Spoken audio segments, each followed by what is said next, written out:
Going live. We are live. Hello, everybody.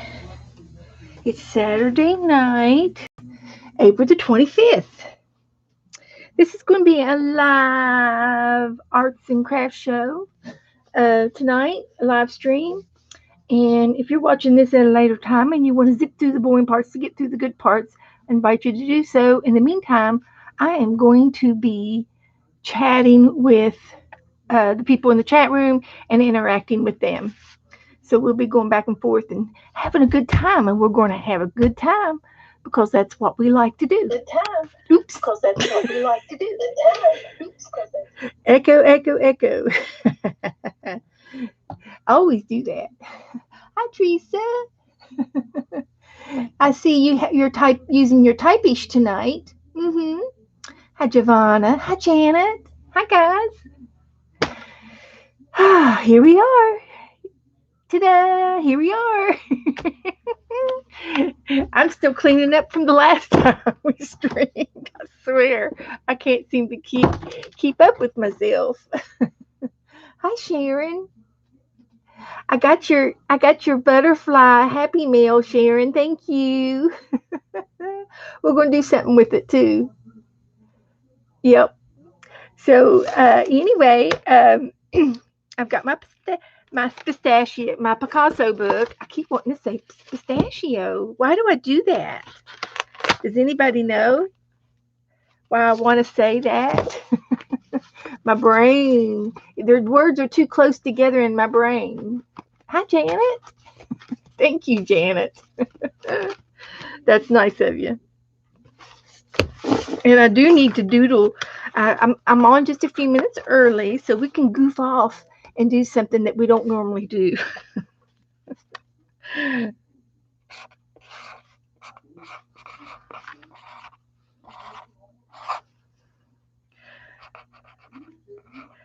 So, pistachio. See, pistachio. Picasso. I know it's Picasso. Picasso. Yes, Picasso. Yeah, you did making your background already.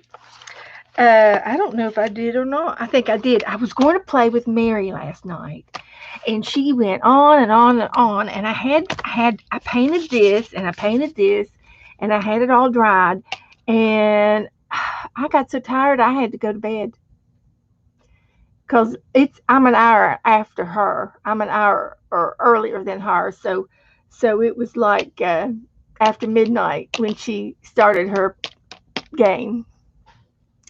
But that's okay. She put a twist on it. She does good with her games. So if y'all want to watch uh, Mary Altier last night, Friday night, she did do a Picasso game and she had a twist with it. So hi everybody coming in. Hi Mincy.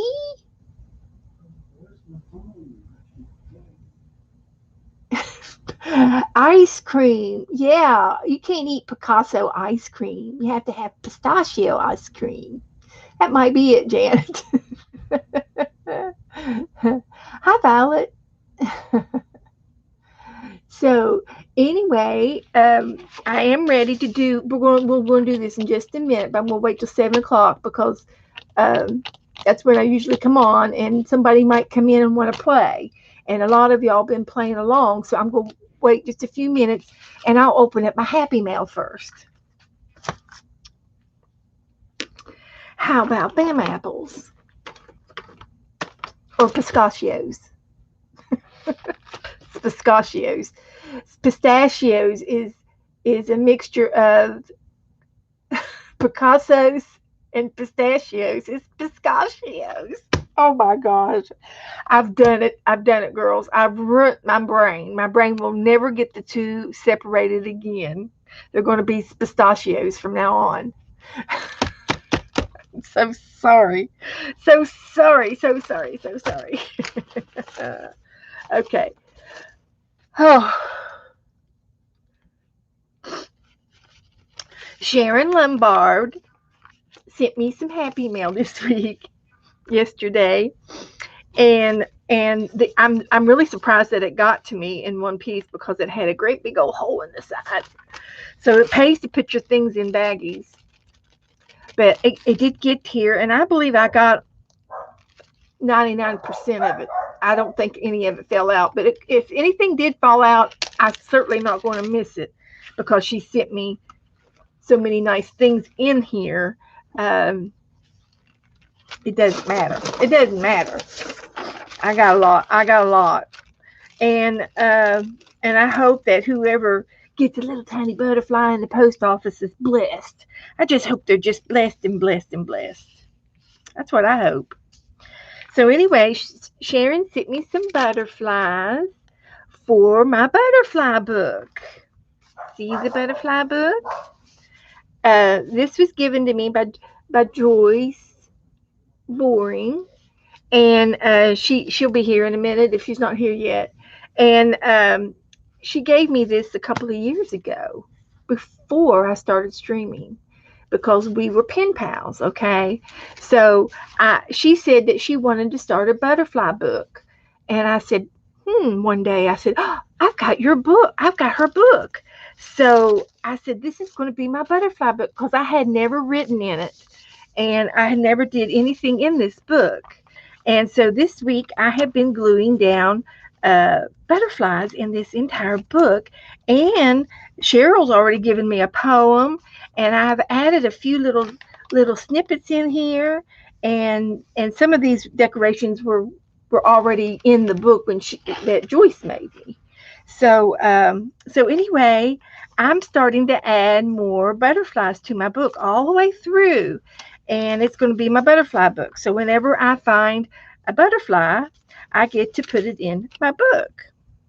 So I've already put a whole bunch in, and these butterflies Sharon sent me, and I have added a few in here that I had on my table. I don't know where I got them from. And I've added a few. I had some sequins, butterfly sequins.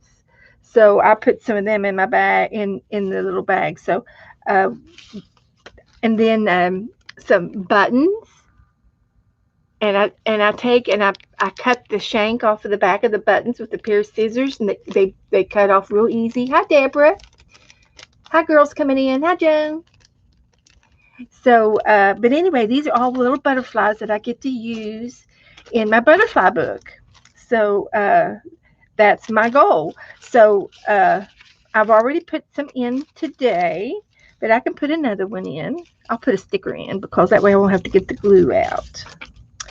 But all of these will eventually go in my book, and I'll do one or two every time y'all come on until we get her done. Then this came off of some stationery I think that I had. So that'll go in the butterfly book. And I've already shared my butterflies with Joyce. Since it was her idea to do the butterfly book, I thought that it was appropriate to maybe send her some of these that Sharon shared with me. So I shared them with Joyce. So there we go. We're passing the good stuff along. So if the post office gets any of these butterflies on the floor, and whoever sweeps them up are going to be blessed and blessed and blessed. That's all there is to it because we say so. Because we want it to happen that way. So there. And I found a piece of little doily that I'm going to probably put in the book too. So anyway, this is my little love note, and I'm going to put this on my mother's page, and I'll make it like a flip or something so I can see it. So I'm going to recycle. I'm going to put this on my page tonight that we're going to make. And if I had to guess, I would guess that these are black light ones. I bet they glow in the dark. Yeah, they do. They glow in the dark. I just shattered a face. So I want to show you how I put them in here. And you just pick a page, any page, and you just put a butterfly down. It doesn't matter. There's no right or wrong. That's all I'm going to do. So you just pick a page, turn a page.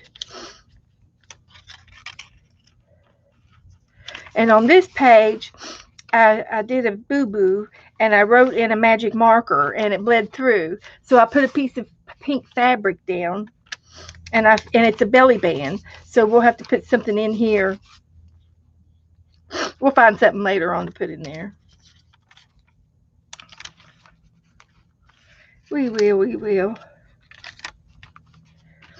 So there we go. So this is our butterfly book. I don't, if anybody has any other loving suggestions as to a butterfly bookmark. And you know what, Teresa, who was it this week that made the belly band butterfly?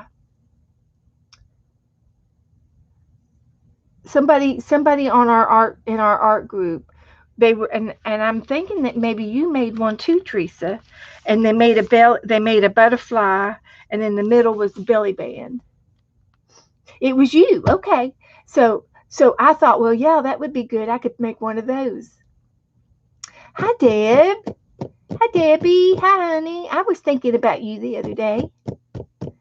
I was going through one of my old art books, and I found a watercolor that I did painting along with you. It was cute.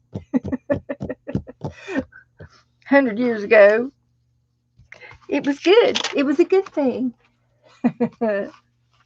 So anyway, that's all I'm going to do with this right now. Okay, so we can work on the butterfly book, and we can also, like at the end of our shows, if we've got a few minutes left, we can work in this as well. So I'm going to keep it right here at my fingertips, and I will keep these. I don't know. I'll put these in a place where I won't forget.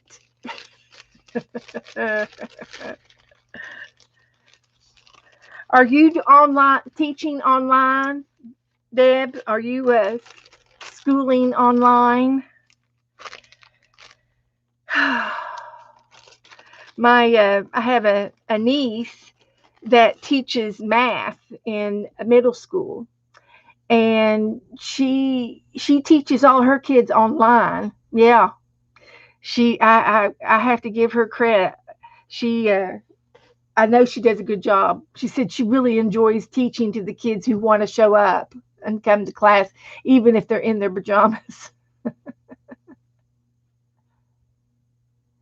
Oh, okay, Teresa. Well, Teresa, I've also got some happy mail from you. Yours next. You're next. Sure, Teresa. The next time you send me something, I'll take butterflies and I'll share them. But Teresa sent me some extra butterflies, and she doodled. So I will use that, and she doodled on the back. It's the heart, the wings. I have to put it on as a flip out on the page with hearts. Hi, Lucia. So yeah. But anyway, Teresa sent me a love note, and it was very sweet. Teresa, it says, "Thank you for all you do. You are very special. Thank you for allowing me to bless you with these." So Teresa has blessed me with some butterflies. And it was really nice how she wrapped them up, and they're not all tangled up, because I would have gotten them all tangled up. I would have. So let's see if I can get in here. And I can put them in my butterfly stash. So this is cute. Aren't these sweet? Aren't those just sweet? These are die cuts. She's got a die cut. Now I have a butterfly. Is this a Martha Stewart hand punch? A Martha Stewart hand punch? Because I have this punch. Look at this baby one. Oh my goodness. Little babies. I can't get the tape off, so I'm going to have to rip it. Okay. That's my favorite butterfly right there, and I have the punch, but my punch is dull. I need to get it sharpened. Oh, the baby one is Martha's hand punch too. Okay. Well, I'm trying to get in it. Get the tape off. The tape is holding me back. And I'll put these in my Ziploc bag. Those are very sweet. Thank you so much. And these are so wonderful. They're whimsical. And I probably will use one on my mother's page tonight. We're going to do a mother's page. So hang on. I'm going to get all these little butterflies together before I lose them. These are so sweet. Aren't they sweet? Those are very nice. We're going to use some of those. So I will hang on to your little love note, and I will I'll do something with it on my page somewhere. I'll do something with it in my art book. And I'm going to save this.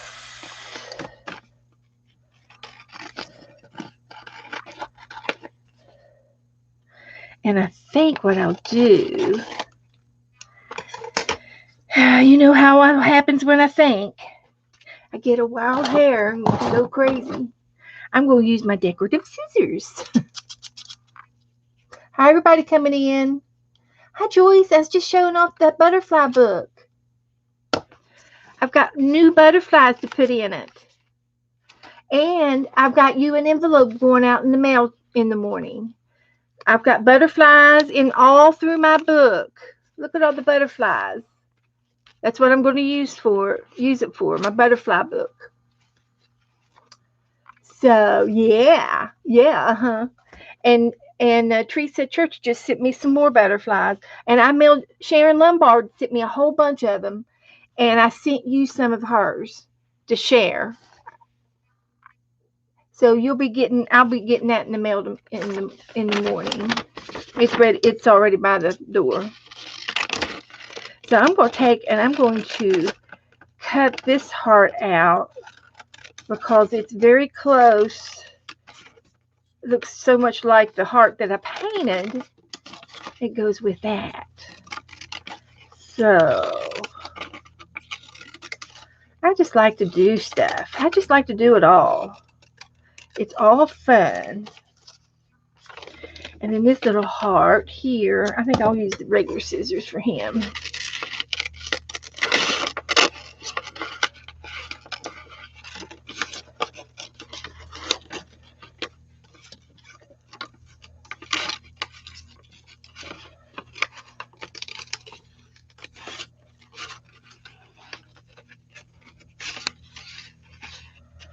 Okay.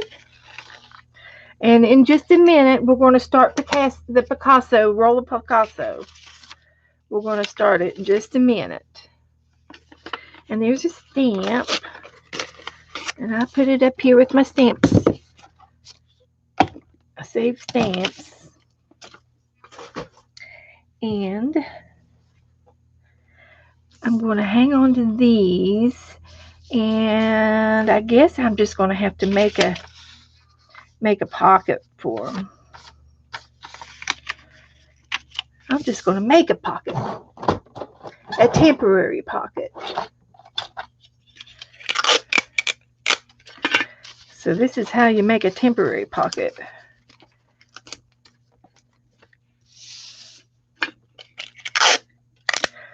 So, because we're going to use them.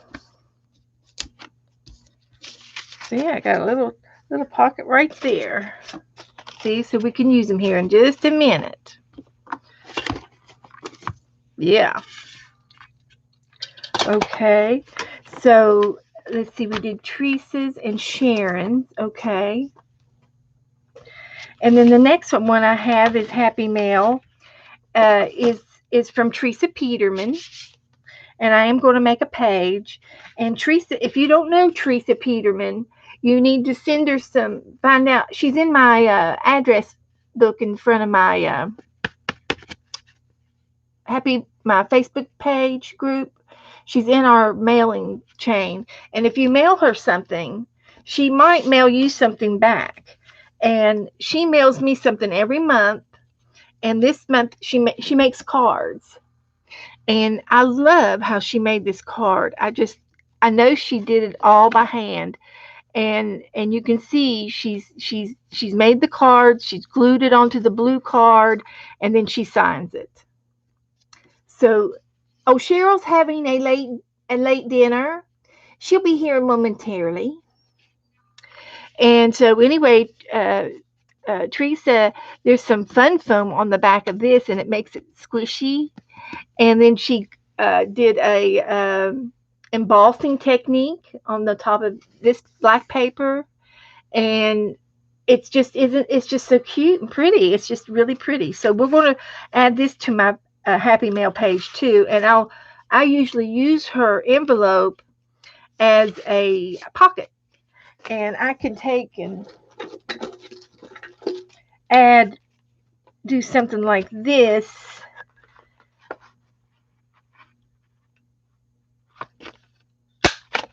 and make a little finger thing here so I can get her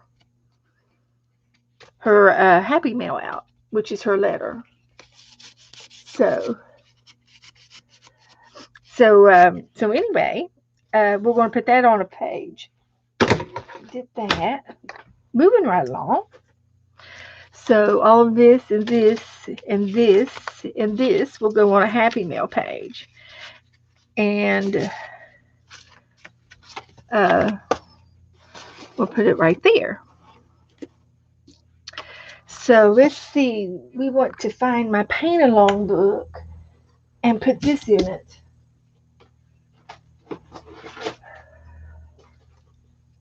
I'm going to put it in with some washi tape and see if it'll, there she is. There's my heart page. So it goes right with it. So I can put it in here on the side. I will. And I got some blue tape that might match. So I could do it this way. I could do it this way. I could just do it in the middle. I think I'll just do it right here in this corner. So I appreciate it. Oh, I better put her name on the back of it because you know what? I will. I'll forget.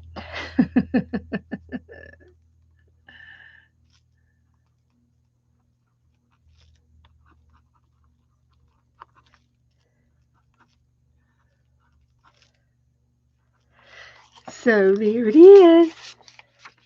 Thank you, Teresa. I love it. It is so cool. It matches my art. And we're going to do next thing we're going to do is a Happy Mail page. Let's see. This is going to be my painting book. So we're going to paint along, and then the next thing after we did the lion the other night. So the next one is the polar bear, unless you all have a preference on what we do next. If you want to pick something else out, I can show you what else I've got ready to go. There she is. Hi, Cheryl. Yeah, we did the lion. I had to do it Bethy style. No, we're getting ready to do. We're going to do that first, Kathy. We're going to do Picasso first, but we're going to do the bear here in a few minutes. Okay. I'm just getting ready. I wanted to get my Mother's Day page out of the way first. See, this was a Mother's page, and I did add. We did this like Tuesday, I think, and I did add these white butterflies. See, this was my Martha Stewart butterfly punch, but it doesn't punch them all out very good anymore. They stick. I need to ask Joe to work on it for me. So I added the butterflies and that stamp is all I did to that. And you know what? I didn't sign this. So I better sign it real quick. Let's see. Was it the, I'll just put down the 20th, and that way it'll be the month of.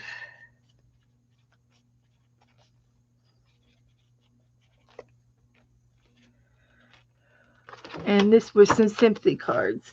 Okay, and then we're going to do another one tonight. And here's what I received in the mail today. So we'll do this real quick, and then we're going to do Picasso. And I picked out a few things out of my snippet jar. I've got some lace and some fuzzy yarn. And this had some ribbon on it. So I'm going to use it for a marking tool. I'm going to stamp with it and see if it works.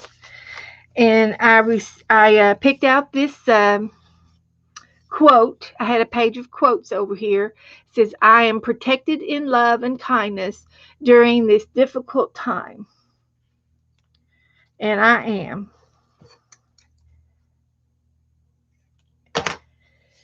And I picked this out.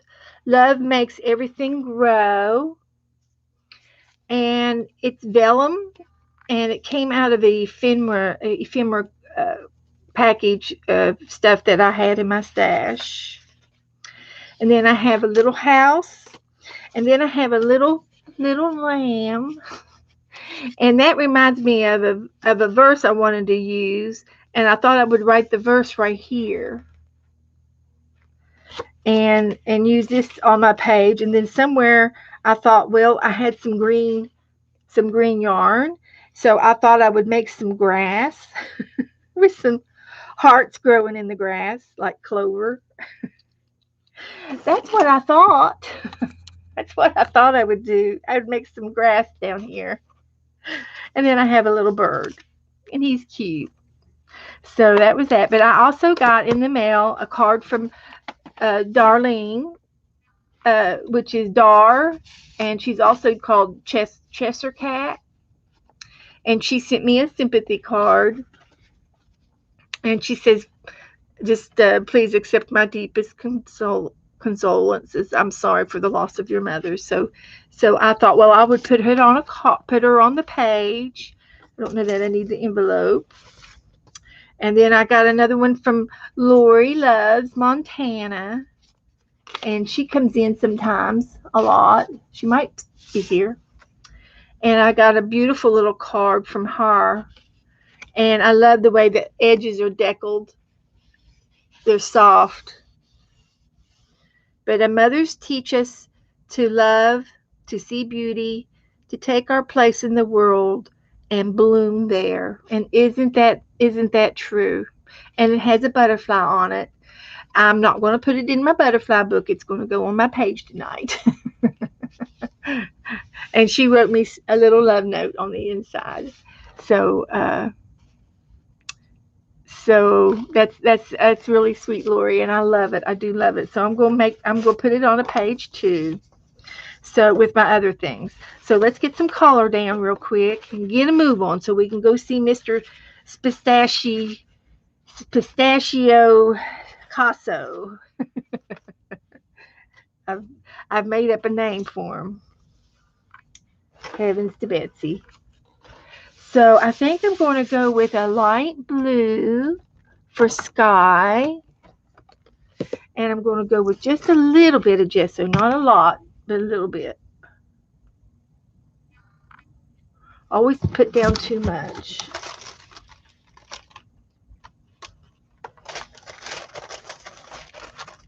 Always do.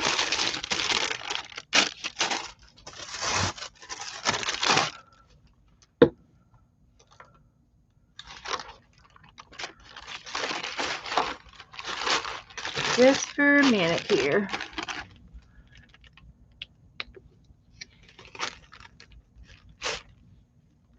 A quick little Mother's Day page, and then we're going to go play with Mr. Picasso. Mary, she you need to go check her out, Mary at the Mary Altier. She she had to use the number generator to get her numbers. that's how that's how sophisticated it was. It just she just makes it into a brand new game. It's really fun. But we just started playing it last week, and we've got the idea off of Barb Owen's channel, and she got the idea off of Jerry's Artorama or someplace like that. She got her idea of how to play the game off of another website. So, but I watched Barbara and learned how to do it. Okay, so there's that, and I do think that I'm going to add some texture down here. So I'm just going to put down some glue.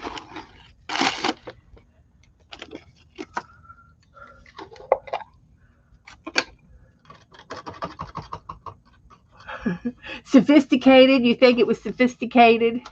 Yeah, it was great. Let's just put it that way. It was great. Mary did in her pages. She had a whole page of 20 different faces, 20 different eyes, right eyes, 20 different left eyes, 20 different mouths, 20 nose and ears, and she just she couldn't six pictures of a face wasn't enough for her. She had to have more, and that was fine. We did it. She did it. She had more to choose from. But Mary is a sketch artist. She really is. Um, she has sketched for many years, and I haven't. I've only sketched for 1 year at the most, really. Just since I've been doing online, I've never really sketched, and I have done a few things that try to sketch along with Dee Dee Willingham. She's encouraged us to do travel journals and take your sketching with you in the car, and I've tried to do that, and she encourages you to sketch when you're waiting in the car. uh, get that sketchbook out and sketch something, and and that's where I've kind of got started doing a little bit of sketching with her. She's just saying anybody can do it. You can do it. So anyway, I wanted to put some grass down here, and that's it. That's the grass.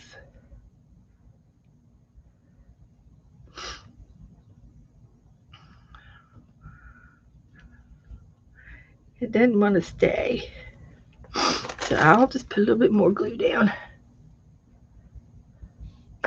so it'll stick to something.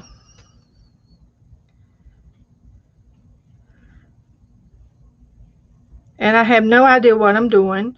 I'm winging this by the skin of my teeth, just winging it. There's no right or wrong to what I'm doing. I'm just doing. No right or wrong, just do. So there's my yarn or my grass. This is grass. It's no longer yarn, it's grass. My other frame.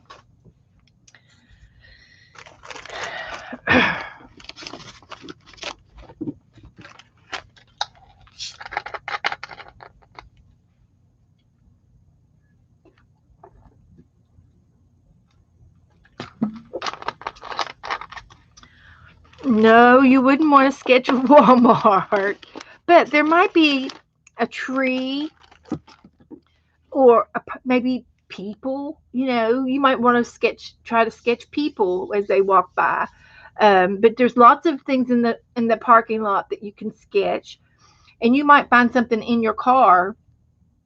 I was in our car one time sketching before I started streaming, and I was sketching my rear view mirror off the in the car, and I just tried to draw it, and I did. No, Cheryl, I did not receive your happy mail yet. The mail is running behind. I'm sorry, but I did get a couple of other cards. So we're gonna put them down here in the book. Okay, there's my grass, and I want to look up a, a verse.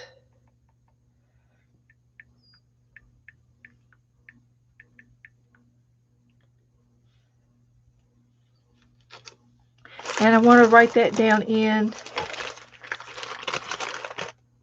this little square. Also, I I I got in my possession. Ooh, excuse me. How do I stop? Pause. Okay. Um, my mother has. This is my mother's little book, and every morning she would get into this, and it's called God Calling by Two Listeners. It's not the Bible. It's got more than it's got other quotes in it from two different people, and it was written by two people, and this book belonged to my grandmother. So it was handed down from my grandmother to my mother, and from my mother to me. And when mother passed, and my sister and I were going through the house, and I said, I want mom's little book in the bathroom. And she goes, okay, you can have it. But my mother wrote in this book every single day. She read this book every day, and she has all of her kids in here, and they're dated, not by year, but by the month and the day. So she has written little notes in here, and she's underlined a few things. Just, I mean, you can see how used the book has been. And this was her little devotion in the mornings. And she was in here. She wrote down here when she got her dog. She wrote down here some birthdays, and I know that my birthday's in here too, and all kinds of things. So I thought I would open it up to today, and it's April the 25th.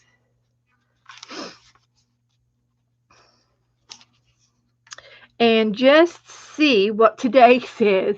And I'm not trying to get mushy, or I'm not trying to push anything. So if this is not your cup of tea, I'm not going to dwell on it. I'm just going to read it, and then we're going to move on.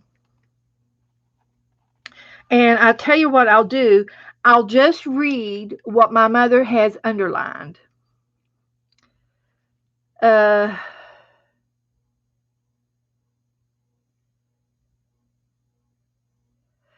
This happens to be, you guys, I'm going to cry.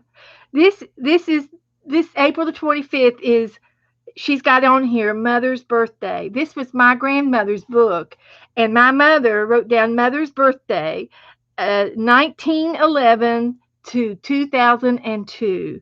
So today is my grandmother's birthday. And all this is all my mother has underlined. I'm not going to read it all. It just says, say often, God bless. Love will break down all your difficulties. Love will build up all your successes. Um, these these things don't always come straight out of the Bible. They're it's not a Bible. It's just a book with a lot of good stuff in it. It does have Bible verses in it. It does have mentioning, of angels and God and stuff, but it's not the Bible. But it's just, you know, and we're going to use this today, and I'm going to write this down on this card. So this will be our devotion for today. Say often, God bless.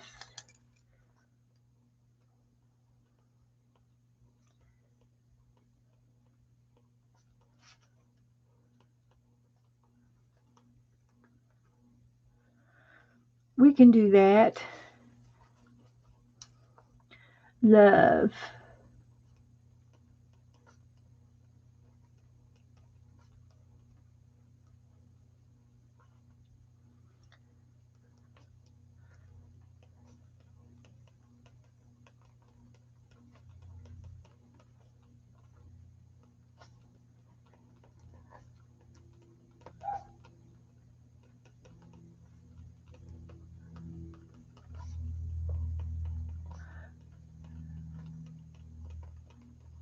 Perfect for today. Perfect for the day. So, so anyway, it's called God Calling by two listeners, and it's edited by A.J. Russell, Russell. If anybody is interested in this little book, you'd probably have to go online and see if you can find it. Um,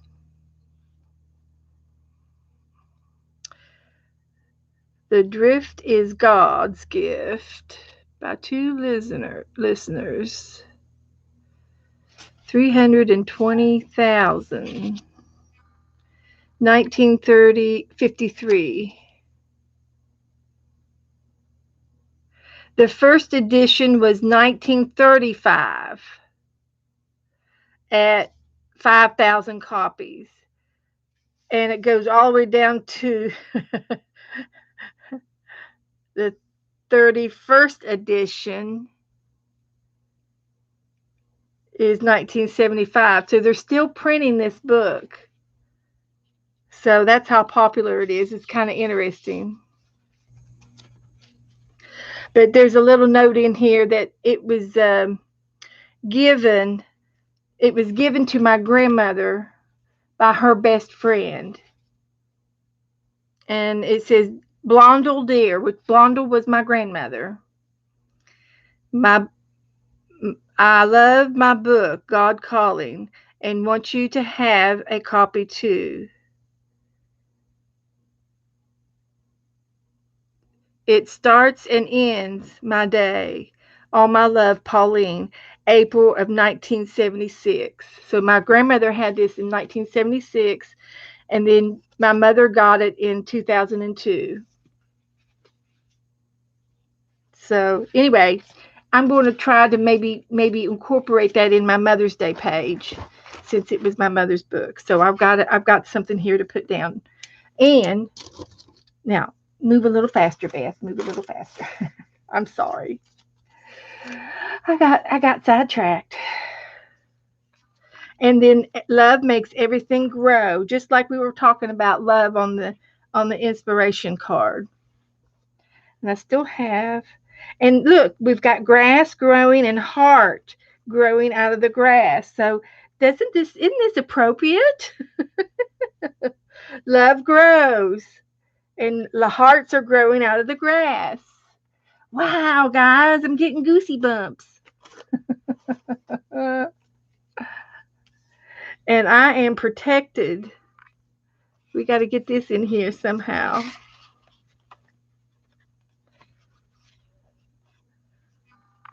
I am protected. And then we got this little deer. Let's see how we can do this. Might be able to overlap a little bit.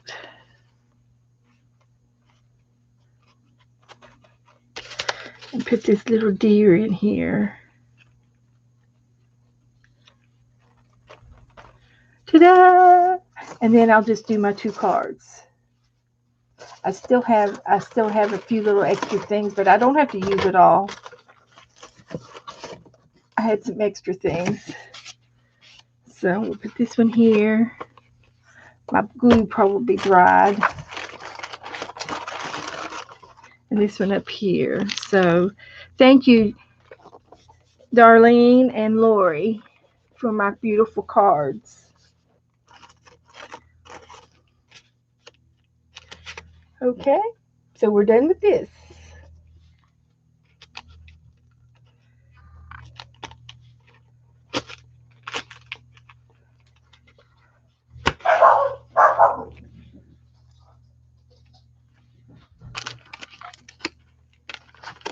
Okay, so let me just get this tacked down real good, and then we can move on. I don't have to glue it all the way down.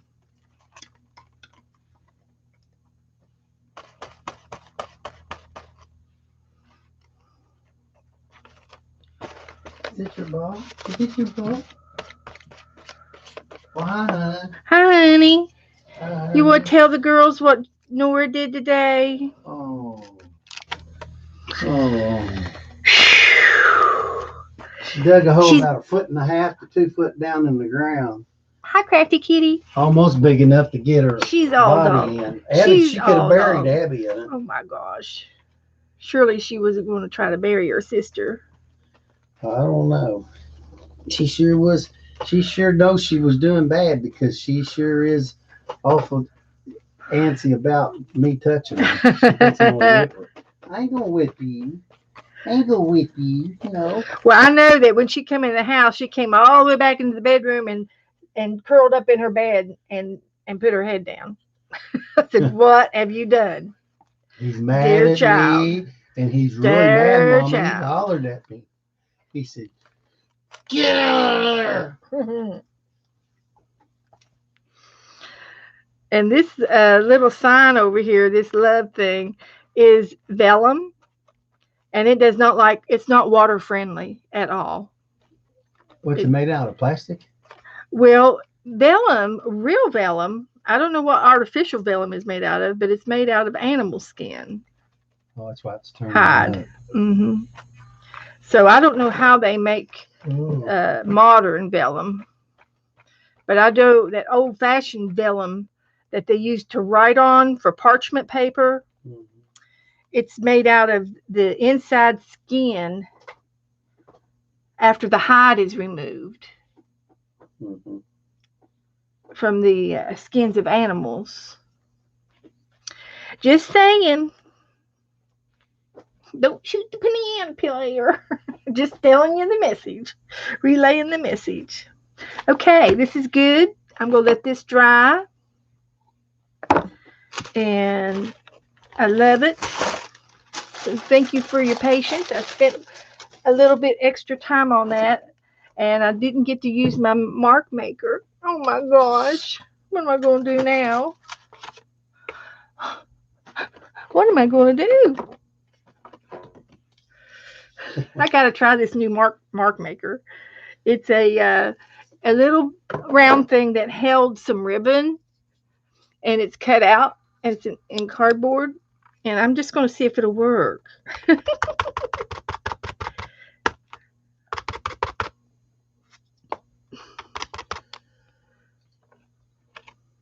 I believe she can understand English because I told her, I said, I'm going to throw you in the pool. She took off then. She come out of that hole. My gosh. It didn't work real good, but we tried. Okay, so I'm going to do that. We're moving on to Picasso. Get your Picassos out.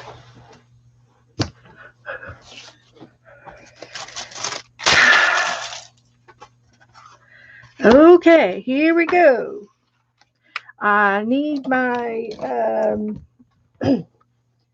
my thingy here. Who's playing? Who's playing Picasso?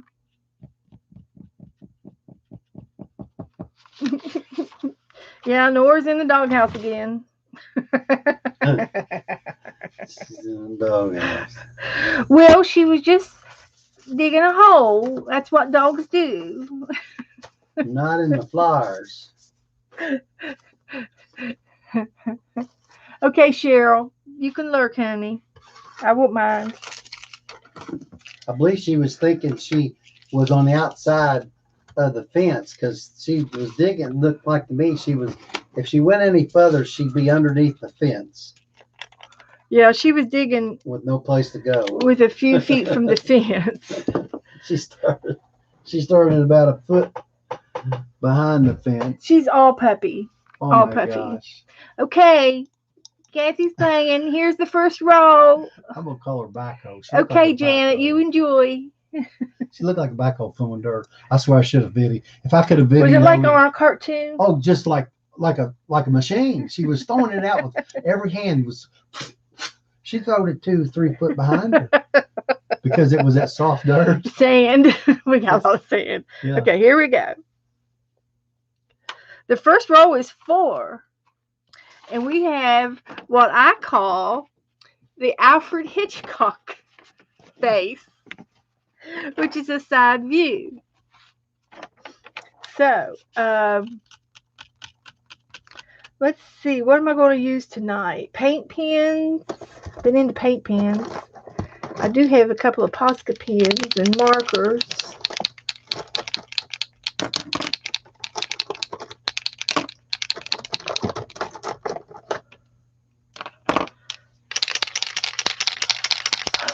Abby was in the house with me, minding her own business. My girl, she don't do bad things like Abby follows me around. Now, I'm telling you, that little Abbers. that. And the other thing, I also have some of these twistable slick sticks, too.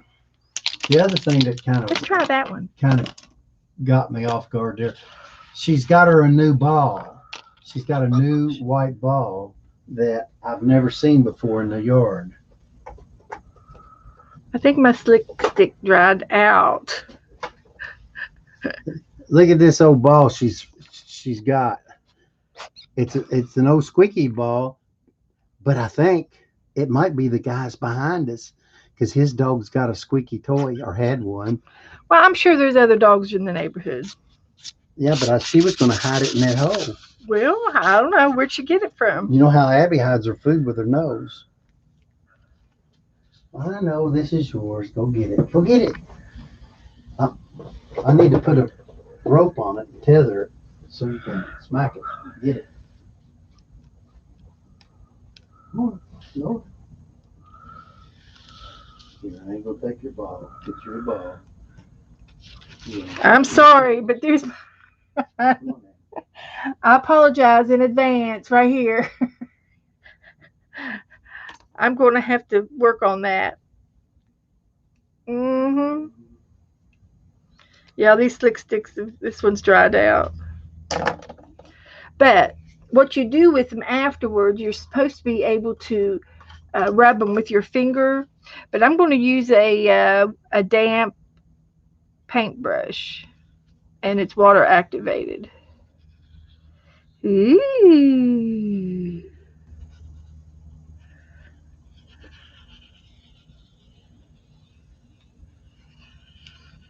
I like that. I don't like the shape, but maybe it'll get better.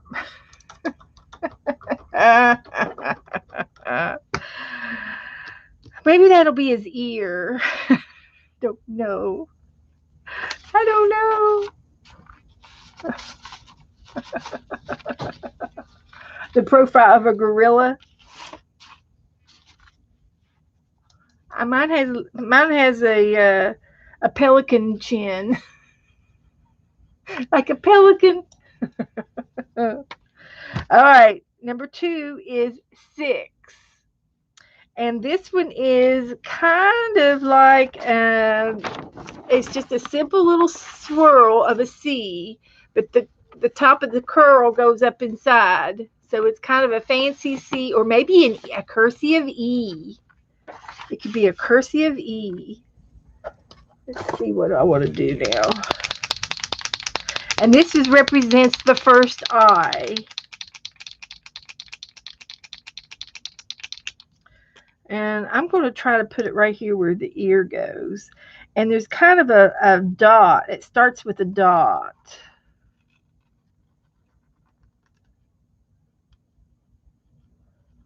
It's kind of like a dot in the middle. And it's supposed to be an eye.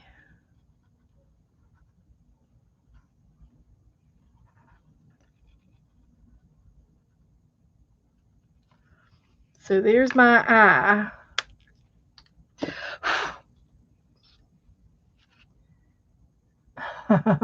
Nope, it's not perfect art.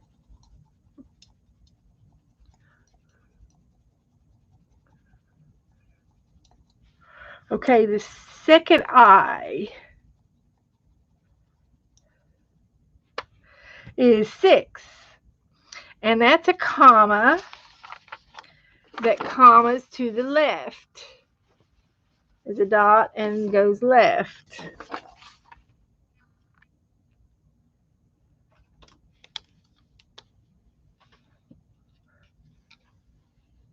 It's a dot.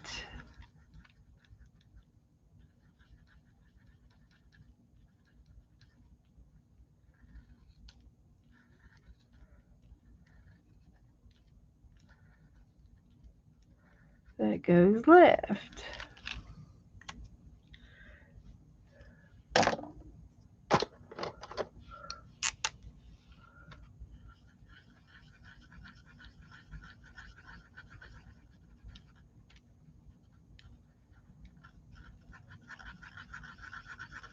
And you guys get to pick out a name for me, those who are lurking.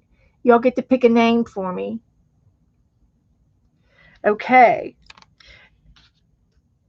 So I've got the Alfred Hitchcock for the face. And I've got this little cursive E for the one eye, and then a comma going to the left for the second eye. I try to describe them. And I forgot to make my dice. I usually make dice. Let's do this one.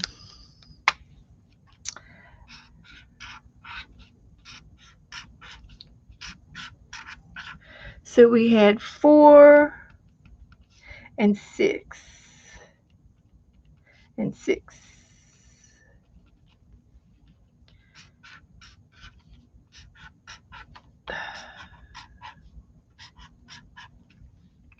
Okay, the next one. Are y'all ready? Am I going too fast? Yeah, Alfred. Alfred Hitchcock. You want to name him Lawrence? Does he look like... Oh, you were saying, Joyce was saying Alfred. Name him Alfred. Alfred Picasso. I like that. I think we'll go with the first one. The first was Joyce. Okay, the next row, our fourth row is 3. And we are doing a nose.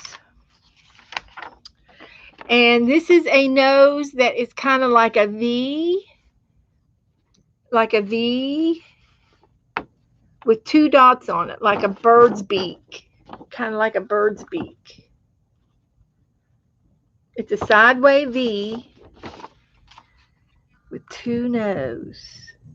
And you know what? I think I will. I'm going to put it right here on his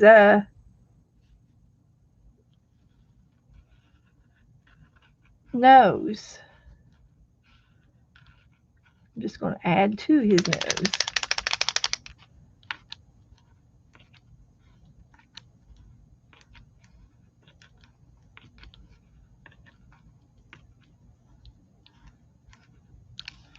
And then 2 dots.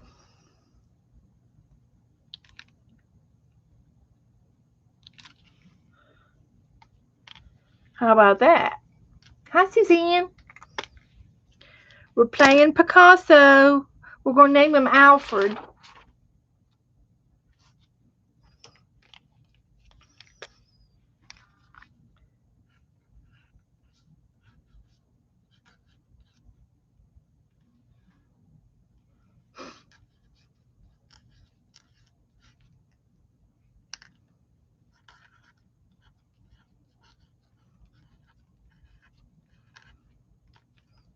Alfred Picasso.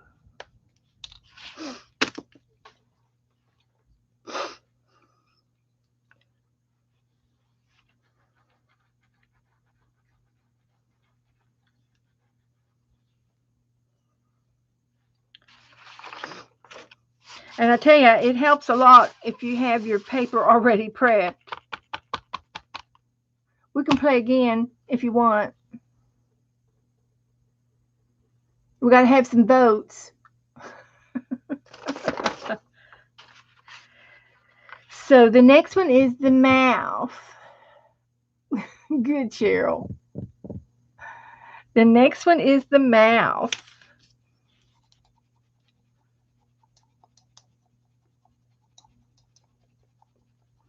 We're going to have to get Joe to go to the Dollar Tree and see if they have any fuzzy dice.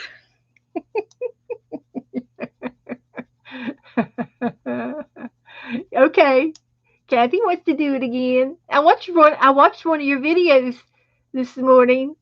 I can't remember if it was live or was it live? Did I watch it live or was it a repeat? I can't remember.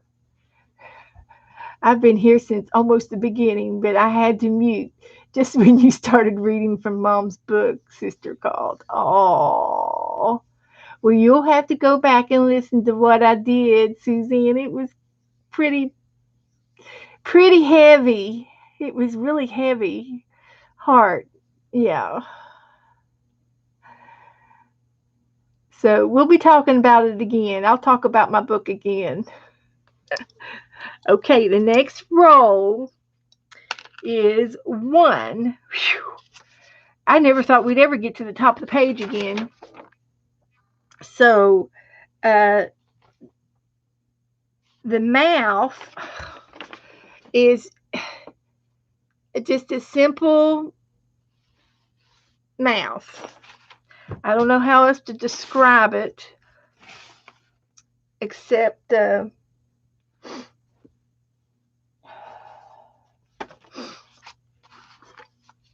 it's a simple mouth. It kind of goes up and a curve like that. Kind of a right-sided grin. It's Picasso's chance. Last roll, yeah.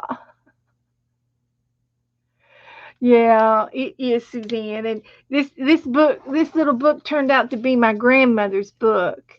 And it was given to my grandmother by her best friend. And my grandmother had it, and my grandmother got it in 76. Well, that was the year I graduated high school. And she had it up until 2002 when she passed away. So my mother had it since 2002. And now I have it. So it's passed down to 3 generations, and it's dated by days. It's 365 days, and it's not, it's just got the year or the month and the date, no years.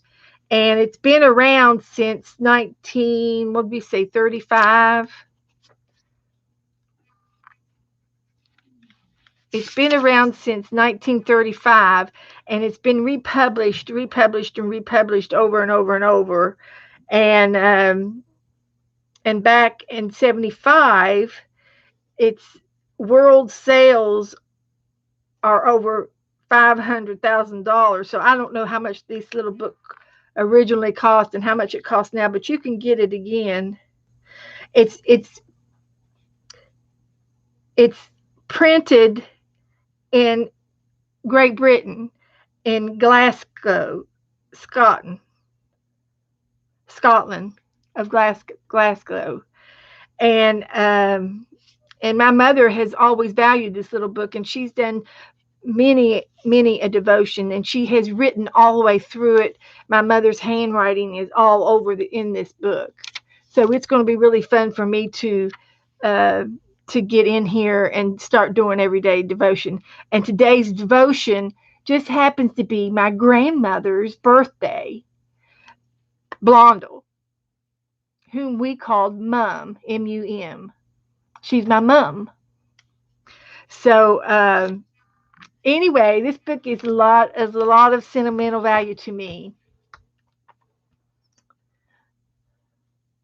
Oh, you draw your own face with you have to draw your own face without the sheet. Well, if you want to try it, why don't you try it? This is called Roller Picasso. Oh, this book. This book is called, we're talking about two different conversations here. It's called God Calling. It's not the Bible, but it is spiritual related to a lot of quotes, and it refers to a lot of things from the Bible by two listeners, by two listeners, edited by A.J. Russell. I'm going to I probably need to, get another. This book is so fragile. I did glue this down this morning. I had to glue the spine down. It was coming up, but it's just really neat that my grandmother used this, and then my mother used this daily. My mother used this daily, and my mother has notes in the back, dates. uh, she has great grandchildren's birthdays, great grandchildren's birthdays, and just uh,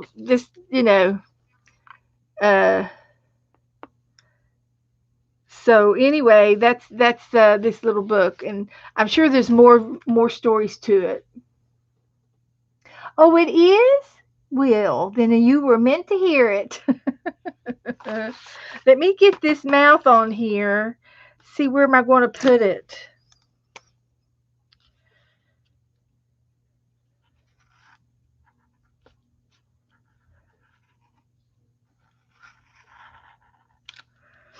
And I'm going to color mine in.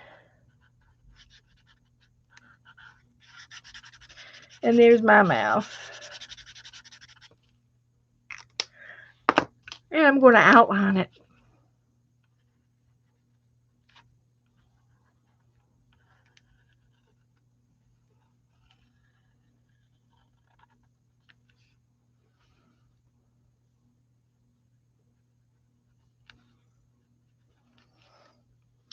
Okay, there's the mouth, and the next ones are the two ears. Two ears. Number one, it's a squiggly, it looks like a light bulb, half of a light bulb. It's squiggly, top big and little on the bottom, like that. It's kind of like a big, if you were to measure that around, it'd be like a big paddle. There's the top, but it's only half. And then it has a little one, a little bout there. And I'm going to say there is a little squiggly on the inside, which looks like this. So we kind of have like a question mark with a tail, and then there's something to mark the inside. I'm running out of ideas for descriptions.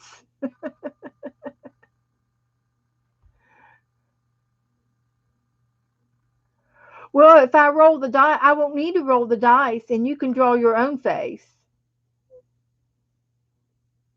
There wouldn't be any need for any dice if you're not going to use any one of these. You wouldn't need the dice. So let me draw this ear. Let's see how I want to do it. I'm going to do it down here. So I have a big one and then a little one. And then I have inside.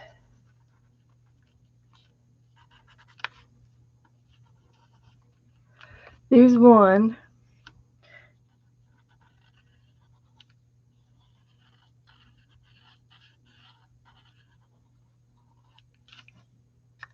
Okay, and then we got one more ear to do.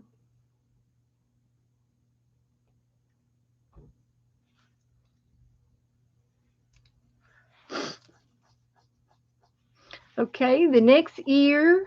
This will be the final ear, the 7th roll. Let's see, we did 1 and 1.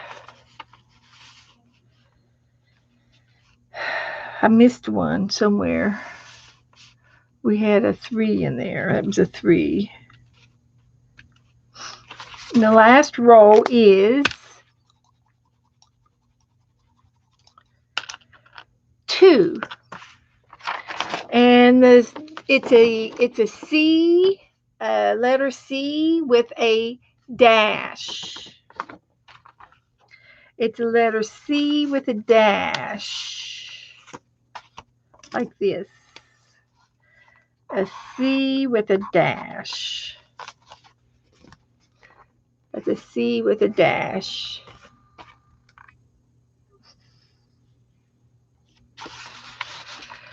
So, yeah, I'm going to put it on his head. Give him a hat.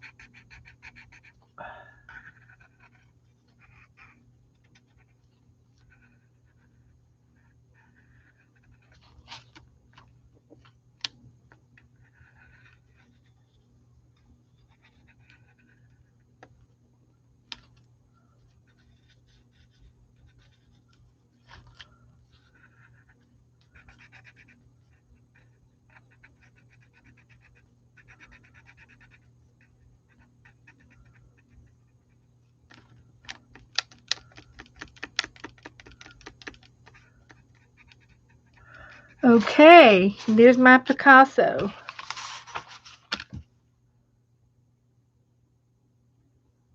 Okay, all right, we're going to do another Picasso roll, and Cheryl wants to play with her rules. So, after everybody's caught up, we're going to play another Picasso, and I'm not going to use this sheet.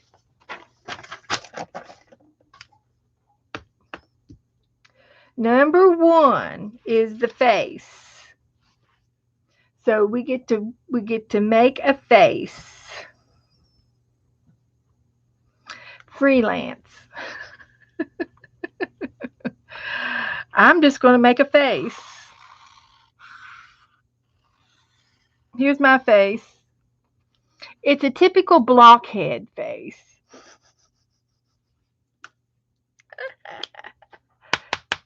A blockhead.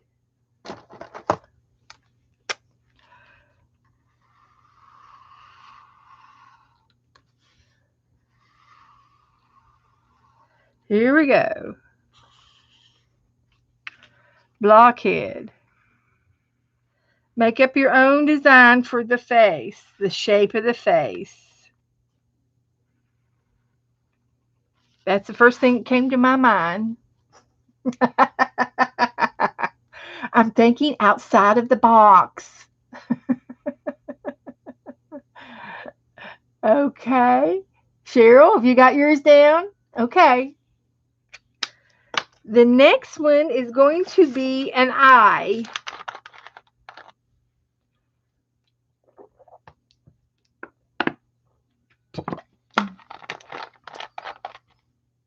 A potato?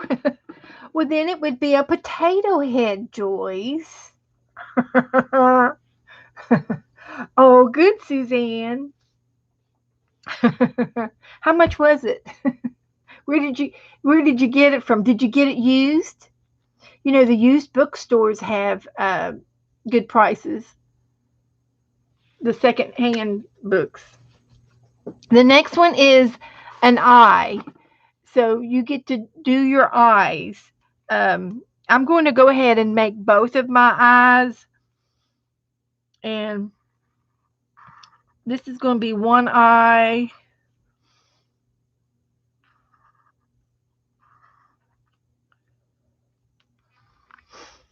This is one of my eyes. And I'm going to go ahead and do the second eye.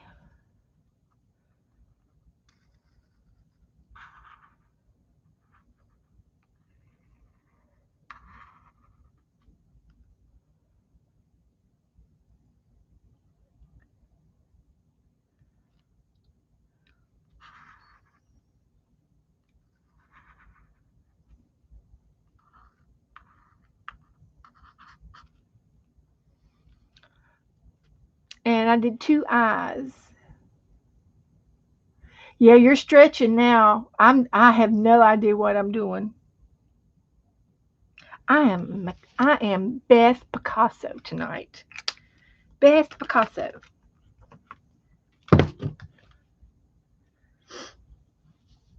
Oh, here we go. This is Janet Nash's Picasso from the first game. Very good. I can see where you used those little round things to your advantage. That was great. Very good. Thank you, Janet.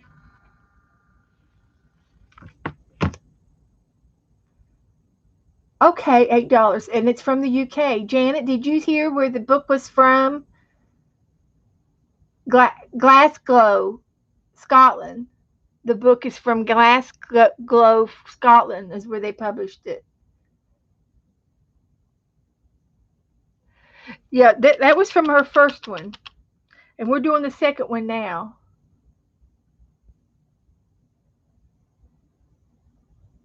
Well, that's good, Suzanne, because something like that you might want a new one. Yes, you're right.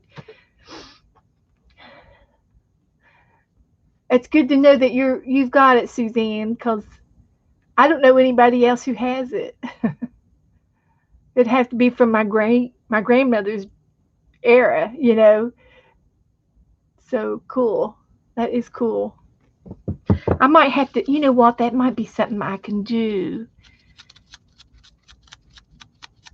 I could order me about 6 of them and then give them to my family.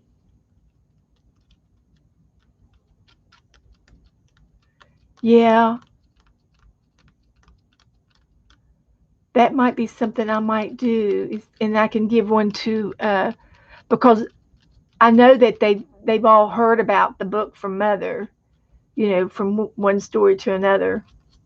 I'll think about that. Oh, and here's the bird. I was going to use the bird on the other page. Okay, the next one is the nose. The nose. As the nose grows, so you get to draw your nose.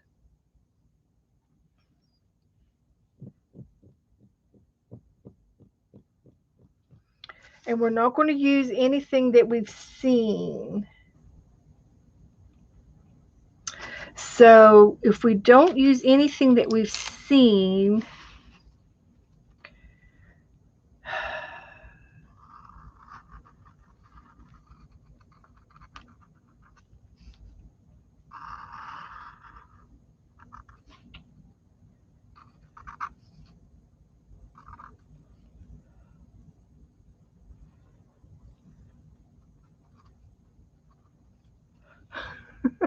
I don't know. I'm just making it up.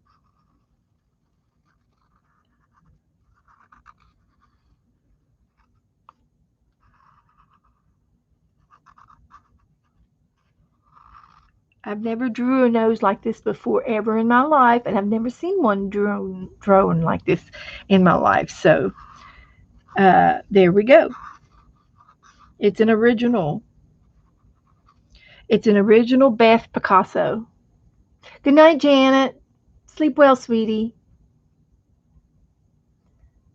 Okay, honey. We're going to paint the polar bear. Okay, the next one is the mouth.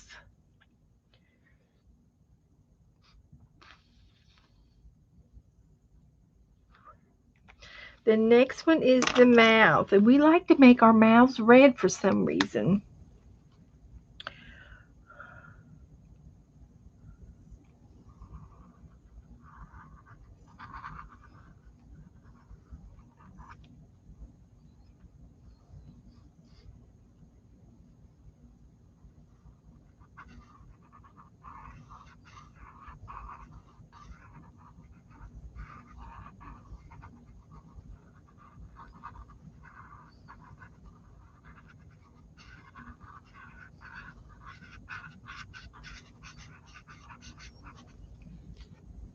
Alrighty, there's my mouth.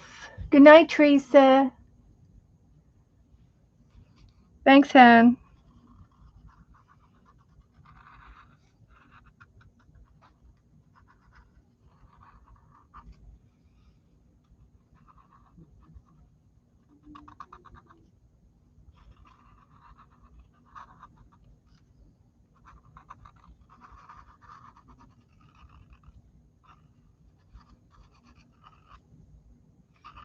I think Joe is in there singing to the dog.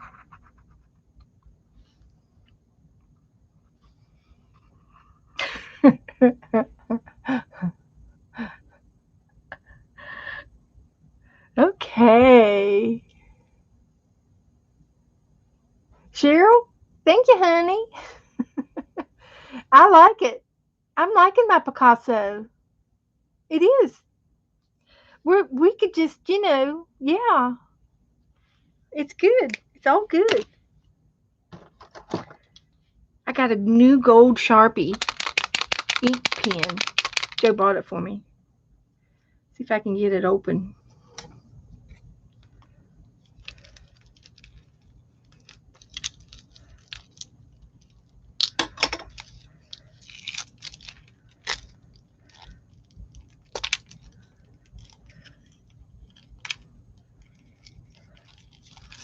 So, Cheryl, you are so good at stuff. Yeah, you are. You're good at it.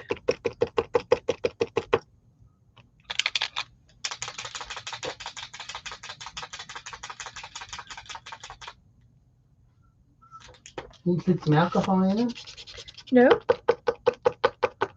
You're not working? not yet. How many the ones I just bought you? Yep. Oh, You have to work them to get it going, honey. well, I know that, honey. Look, Yeah. looks just fine. It works. I'm gonna make an ear with it, or I'm gonna make some hair. Okay.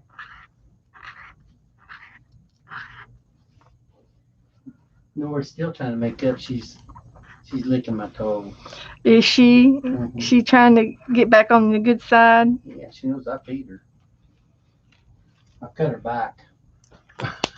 Oh, we weighed the kids last night. Nora weighs 32. She weighs 10 more pounds than what Abby. Abby only gained. But Abby has also gained weight since we've Yeah. had the pup. She's gained 5 pounds. So I'm really happy with Abby's weight because she was puny. 15. She was puny. Yeah. Okay, now the next one are the ears. So we get to make the ears. And I just did some spirals up here for the hair because I wanted to. And let's see what else I got over here. I got a blue pen. Let me use a blue pen. And the ears are going to be, okay, I've got this great idea for this ear over here. See if y'all can recognize what I'm trying to draw.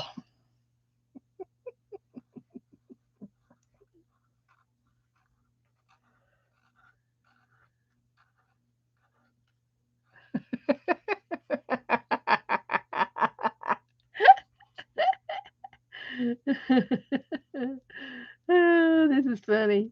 I'm sorry. I'm laughing at myself. I'm in my own little world right now, girls.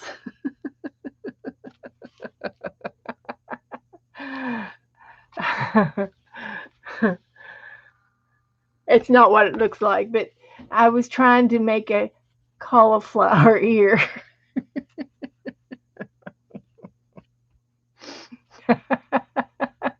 Joan got it.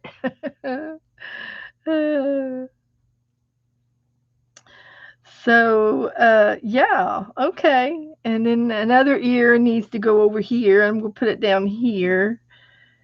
And I'm just going to make a cluster of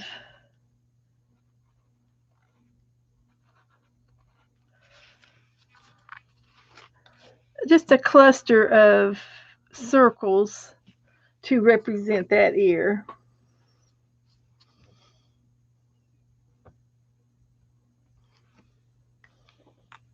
And there's my Picasso.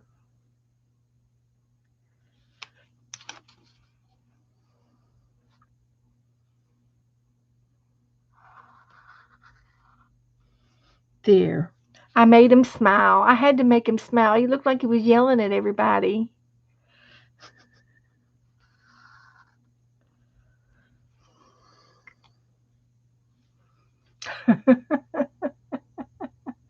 Lamb ears.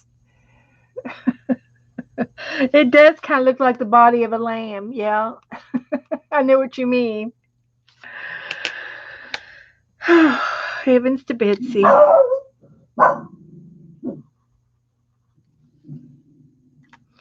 There's Nora.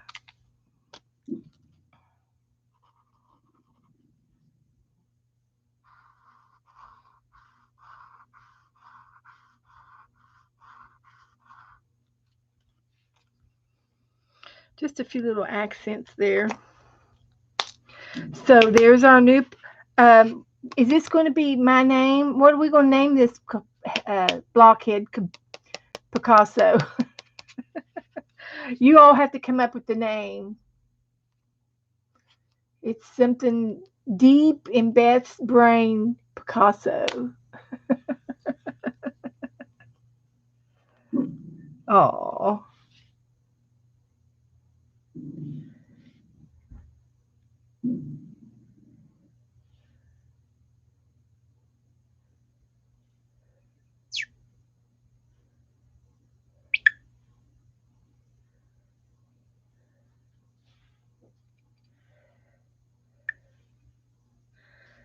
see, I think.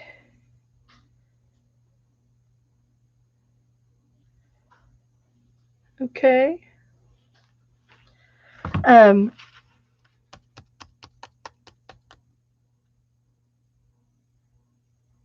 yeah, I know, Kathy. One time, when I was young and I was applying for a job, and I don't even know job I was applying for, but it was something in an office building, and so there was a bunch of people at desk, and was might have been a call center of some sort. So this guy that did my interview said, "Well, I'm going to have you take a little short test, a little short quiz for me, and we'll see what kind of." And it was some kind of a personality test. And he says, "You're the type of person that likes to sit up and curl up in a room and read a book or something." And and I said, "Yeah, yeah, but you know what? I don't read. I mean, I don't sit and just read a book like my mom does, and or did." And he was saying all this stuff about me on my personality. He says, "You don't qualify for this job." So it was something to do with phone calls, and it was probably sales. I don't know what would they say about me. Oh man, call the doctor quick.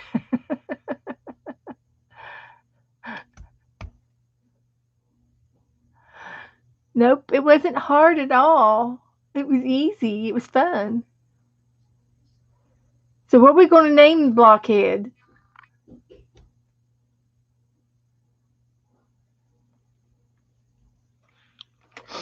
We can name him Blockhead.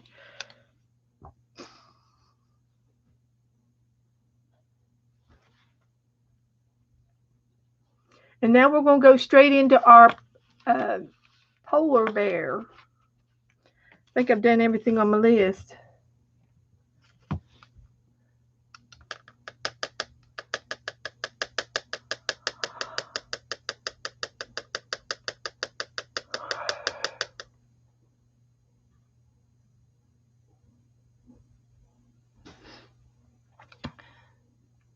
Have I lost everybody? Billy. Okay, we'll name him Billy, Sharon. He looks like a Billy.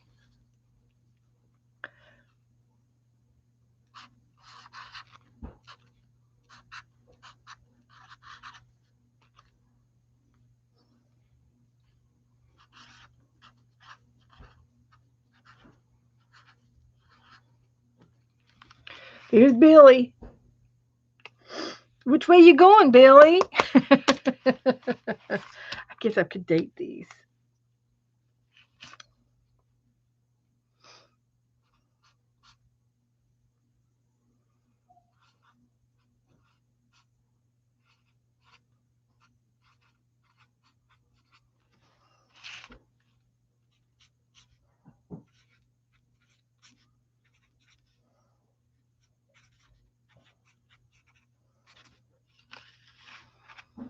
Okay.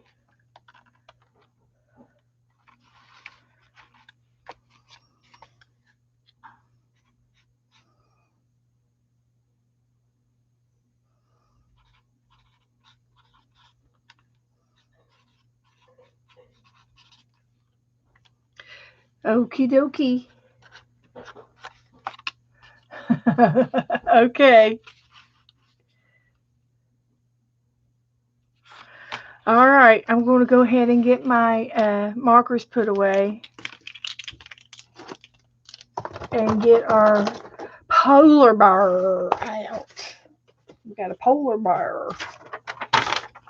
And I guess I need to put this in here.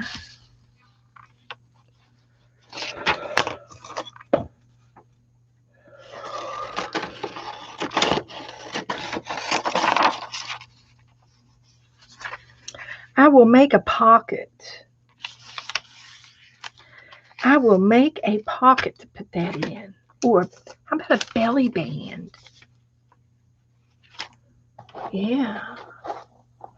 What did I get out of the closet this week? I got a box of scrap paper out.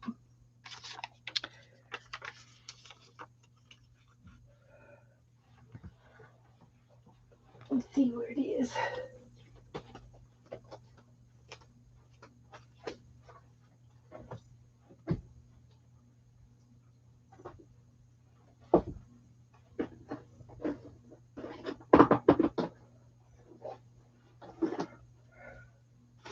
I need to use all this scrap paper up. I've got so much. I bet you I've got 5 tubs of scrappies in here. Look, there's a circus. I'm going to make a crazy page with that. I can use that right there.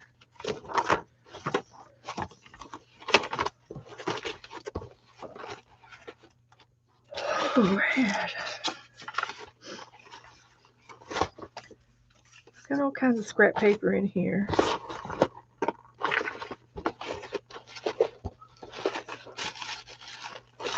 Ooh, this gives me an idea of what we can do with a polar bear.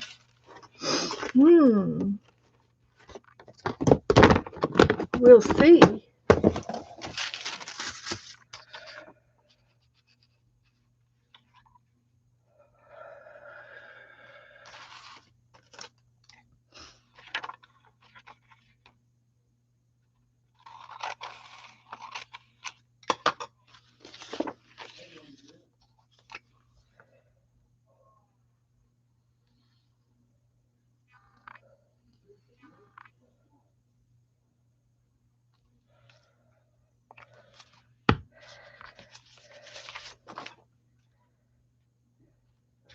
I just made a pocket.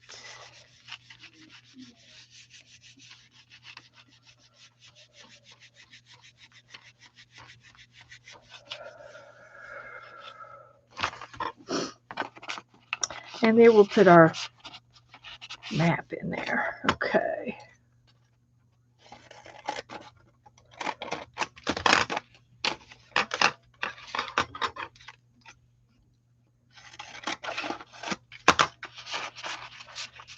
There. Ta-da.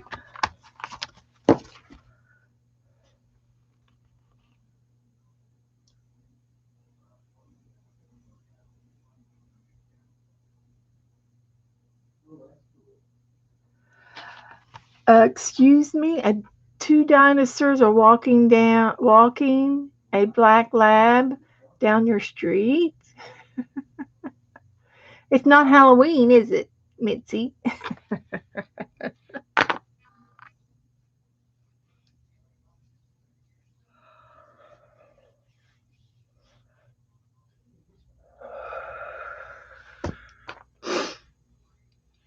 Okay.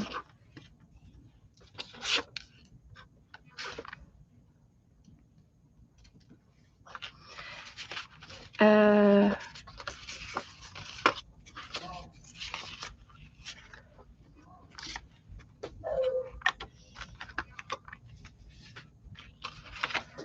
okay.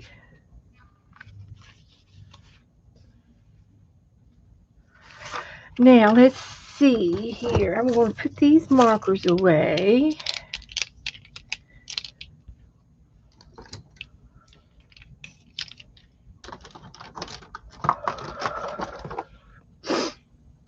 And put my dice away before I lose it. We want to see Mitzi. Post it. Post it on my Facebook page. Let us see. Let us see. I want to see a dinosaur. I didn't realize I had so much stuff out. Okay.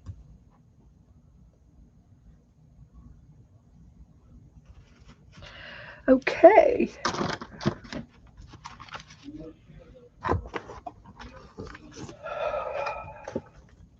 Okay, here's our painting book. This is going to be a paint along book. And we have been putting our collections of paintings in them.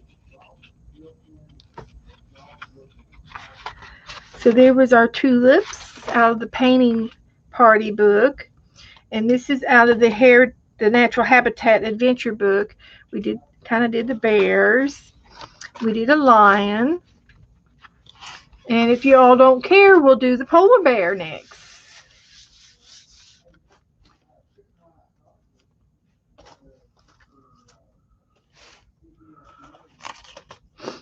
I found this today. There's me. I don't get it. Nope, I don't. Half the time I don't.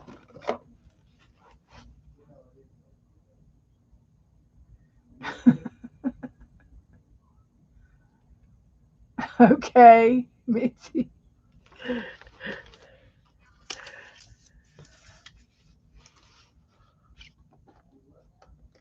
Okay, the first thing I'm going to do, and I've explained this also to you girls, that I have painted a background down similar to what I see on the picture. So, and then I glued the picture down from the book right here. And I'm going to get my pencil, and I'm going to draw real lightly this time since it's a white bear. I don't care if a little bit of my pencil shows, but I didn't want it to be real, pressed into it. Cheryl posted her and Picasso. Let's see what she says.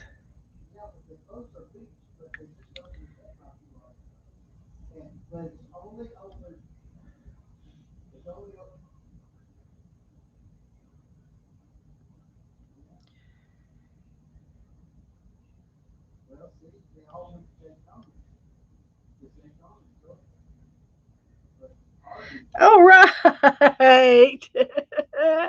I think we should call yours Frank. He looks like a Frank to me, Cheryl. Cheryl's Picasso. Uh-huh. There you go. On the fly.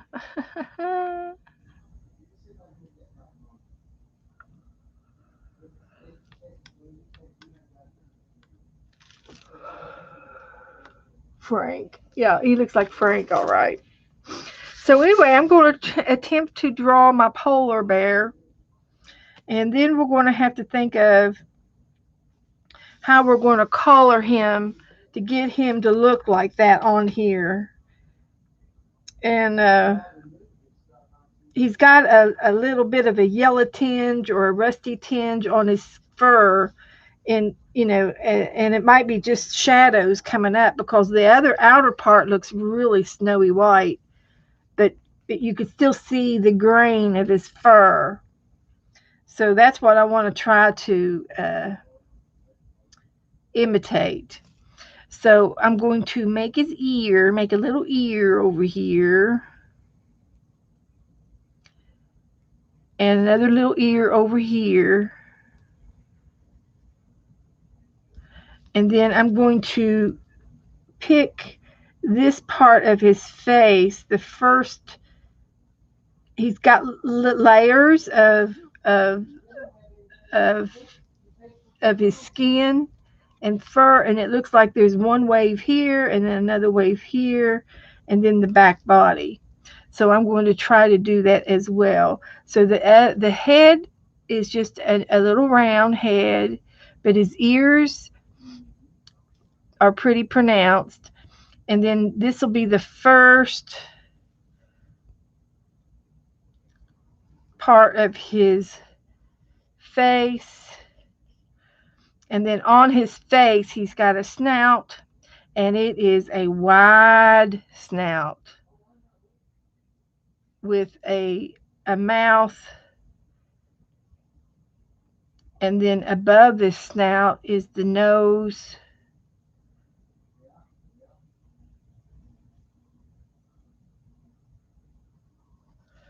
And his snout goes clear up to the eyes. And little eyes, little pretty eyes. And then he's kind of got some fur going above his eyes.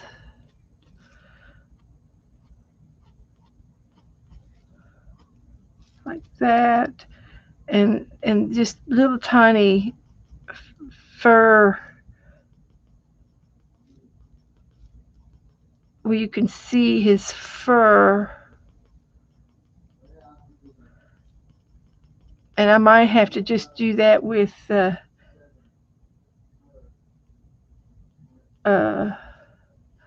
is part of his snout. And then he's got the bottom lip and another part of the lip, and it all connects. And he's got some teeth.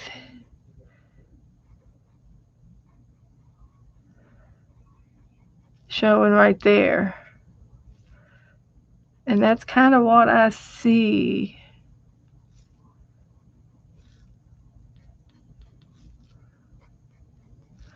And then here at the top of his bottom of the ears is the back part of his neck. I'm going for the second layer here of fur and body, and then the outer part of this bear comes down and out. And then he's got a big paw, a big paw of a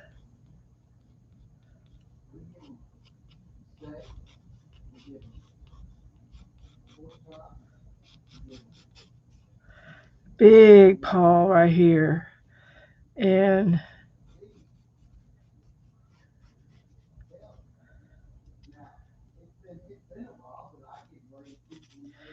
he's got these 1, 2, 3, 4, 5 nails all on the front.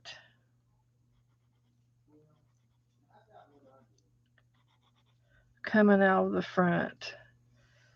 And in this part of the bear, he comes down. And then over here you see a little bit of his hind.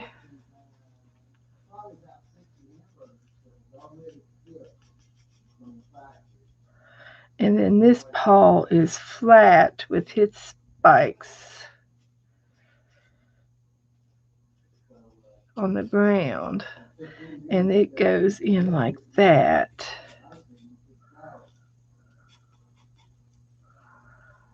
And somehow we got to connect the bottom somehow.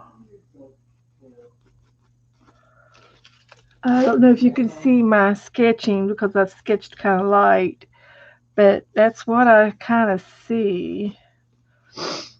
And this is his foot.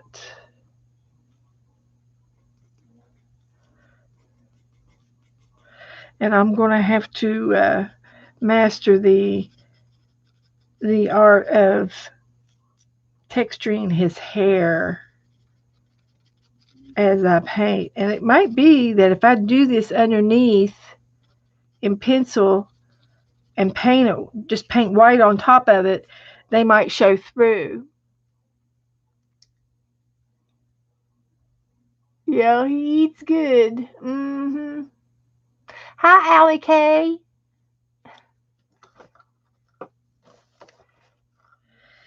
So, I've never drawn a polar bear before.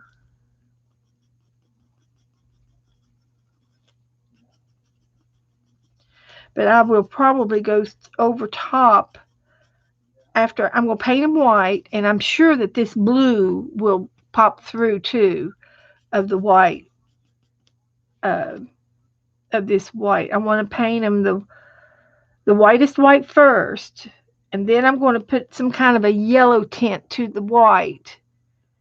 And I probably might do layer upon layer upon layer till I get a final top coat that matches this. And that's kind of what I'm going to do. And this is going to be his layers. For my first polar bear, I think it's pretty good. I'm happy with it. So, yeah.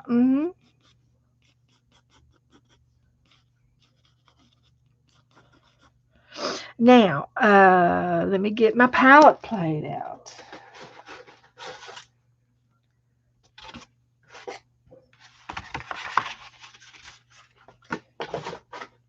And I'm going to get some white. I'm anxious to see what it's going to look like on top of this background.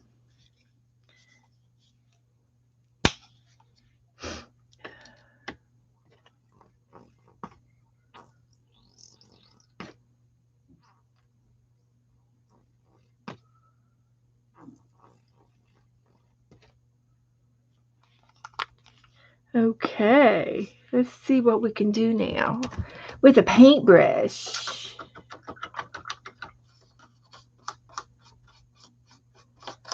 Everybody with me? Okay.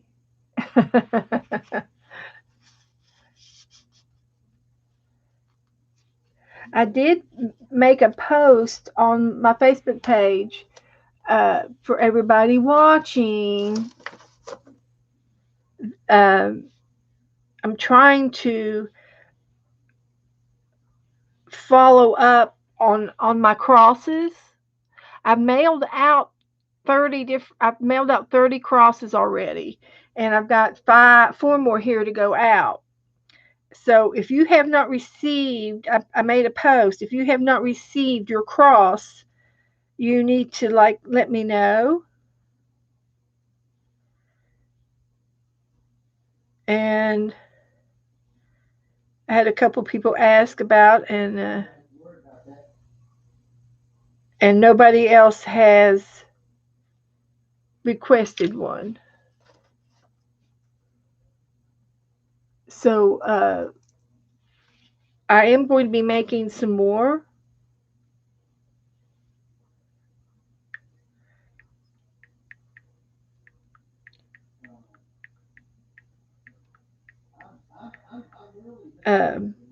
You just need to let me know.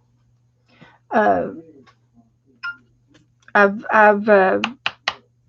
been giving them out right and left, and so I've tried to keep my names all straight. But if I have overlooked somebody, just forgive me and just tell me, tell me what I need to do. Help me, help me out a little bit. It's it's been a confusing month, and I got interrupted with a lot of emotional things, so I might have forgotten somebody. So if I have, just forgive me and just tell me who I have forgotten. help me, help me out. And that's all I ask. I'm only human. So I'm gonna go ahead and paint my bear in white and see how much pencil comes through. I kind of welcome some of the pencil so that I can go back over it again with a lighter value, a little bit darker value than the white. But for highlighting, it might come in handy.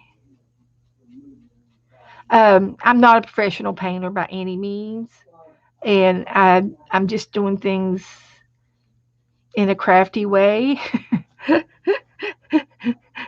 and uh, I don't measure or do anything in a particular way. I just do it as I go. I do it as I go, and that's true. So I'm painting over top of my background page, which I've already colored.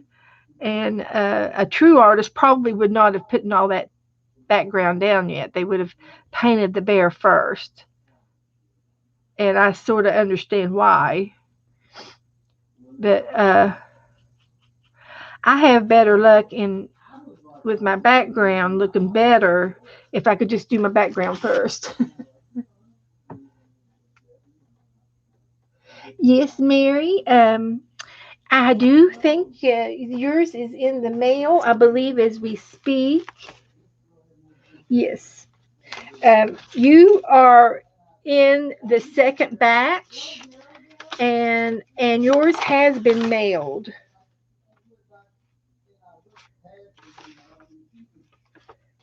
Uh, you haven't gotten yours yet? Let me see.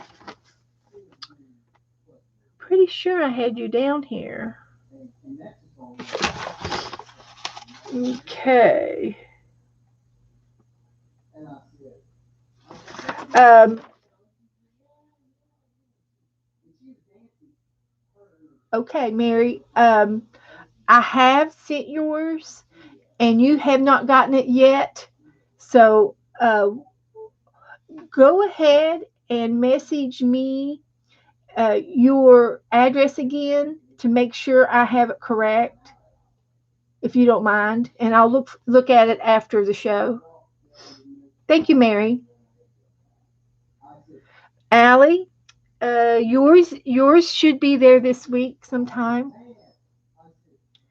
Allie, yours is already in the mail. I mailed it out on the 14th, and it's going out snail mail now. It'll go out third rate, but it will go. And I know that the mail system has had a lot of. Yep, yours is on the way too. But Mary, I mailed yours out a while back before that, so I need to verify your address.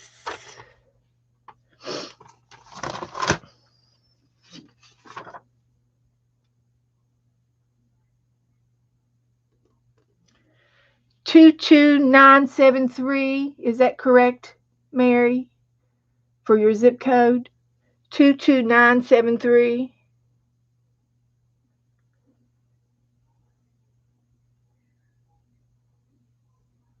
But just message me your new, okay, well, message me the rest of your address and make sure I have it correct in my address book. I have been known to reverse numbers. I'm not dyslexia, but I have. I have. And I am going to be making some more. And so if you haven't received yours and you need to tell me about it, so I'll know how many more to make on my next batch. I'm I've got to be I've had a delay this past couple weeks, So I will probably be getting back out into the garage here shortly to make some more with the all that's been going on around here.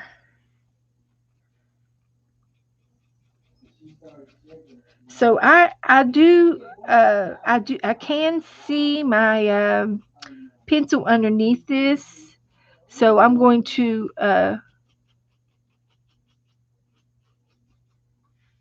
see what I should do. I don't know what I should do next. I like the white on top of the blue. That looks pretty good.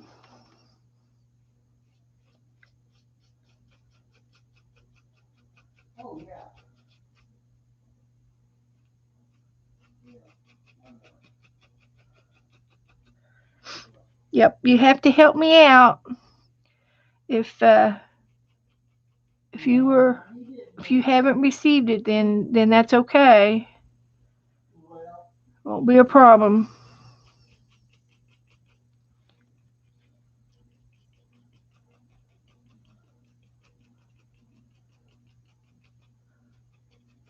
And and I need for you guys to step up too and help me. If you haven't received yours, you need to tell me because uh, for whatever reason, I don't care what the reason is that you didn't get it. I would send it again if I have to. Won't be no big deal. And the new way that I've been mailing my packages now, I put a CD in it of music of some sort, and it's educational.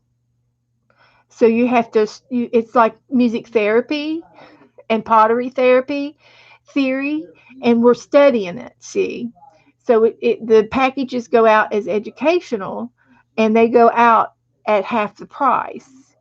And so they go like third rate bulk mail. And in other words, you're not on the top of the list, you're on the bottom of the list, but you will get it eventually. And I think that's how they're mailing it. Okay, so now I've got this white down, and I'm going to go ahead and get some. I've got to. I guess I could use my pencil again. I don't know what to do with the features.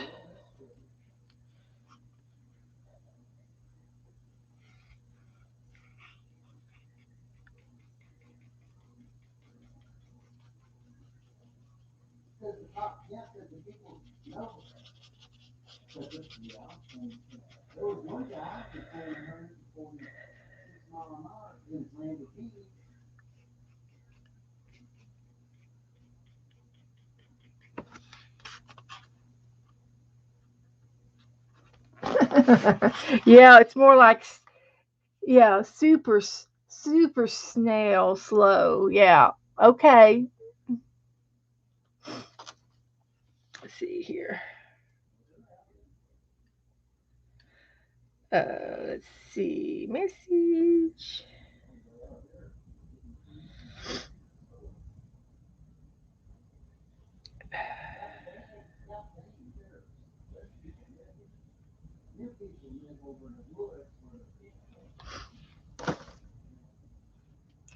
Alrighty.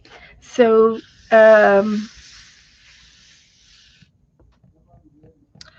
think I'm going to try some yellow, the lightest yellow I have. Well, I have an ivory, and I think that's about as yellow as I want to go. You know, I'm going to go with an ivory, and then I could still mix some ivory with white. Um, if I need in between white and ivory, I can mix a little bit together. So I'm going to try some ivory on my bear. I don't know what to do. Should I just do hair marks or?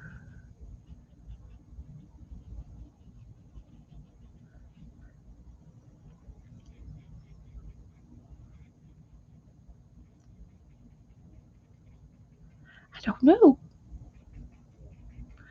My first bear. It might be just as simple as just what I'm doing right now, and highlighting the pencil marks that I have, just highlighting his neck, fur around his neck,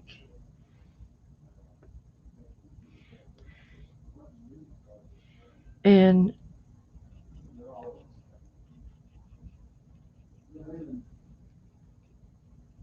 I don't know if you can tell the difference of what I'm doing. I have no idea what I'm doing.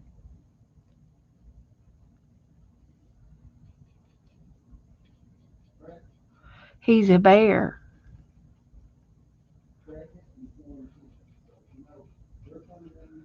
Now I could put a little bit more ivory all over and then go over it in white with the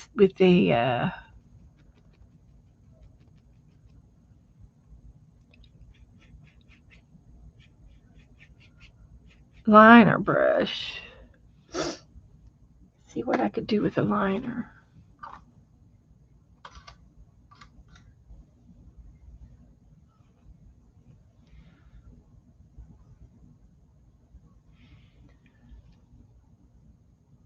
Yeah, I've got a white and then I've got an ivory. Thank you, Mitzi. Um, um, I don't know. I know that I need to bring some dark in, but I'm going to go over my lines, my pencil lines, with my white. I got a little bit of ivory on top of that. And now I'm going over it again with white on top of the ivory. And I'm going to be using a brown and a black for his mouth and stuff. But I'm just going to highlight it again with the white. Go around his eyes and his jowls, his jowls, his jaw, and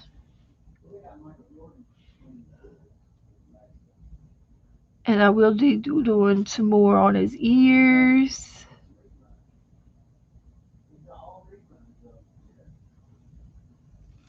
And then what little bit of pencil shows through, I won't mind because it'll be just a little highlight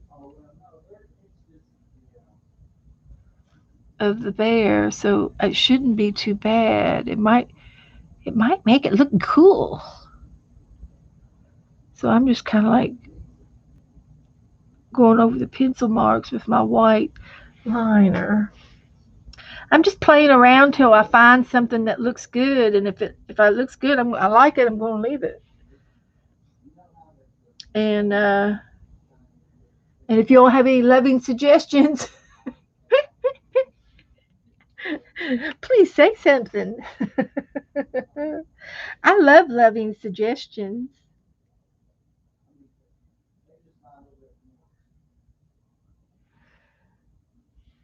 I'll take them.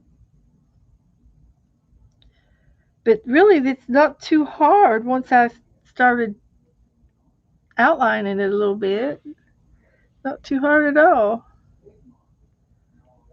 And just do a couple little layers, and I can still do some real fine furry marks.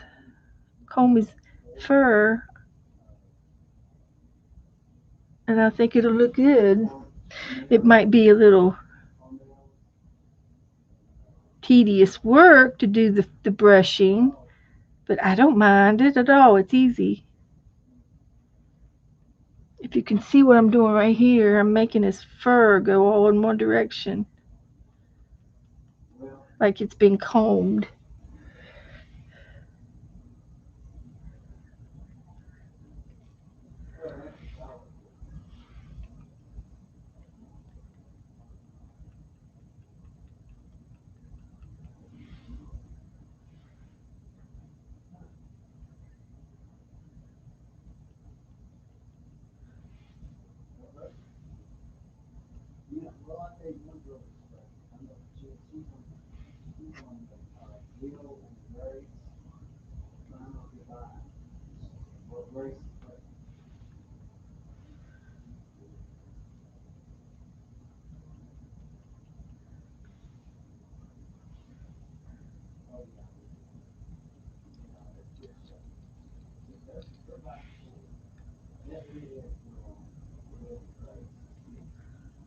Okay.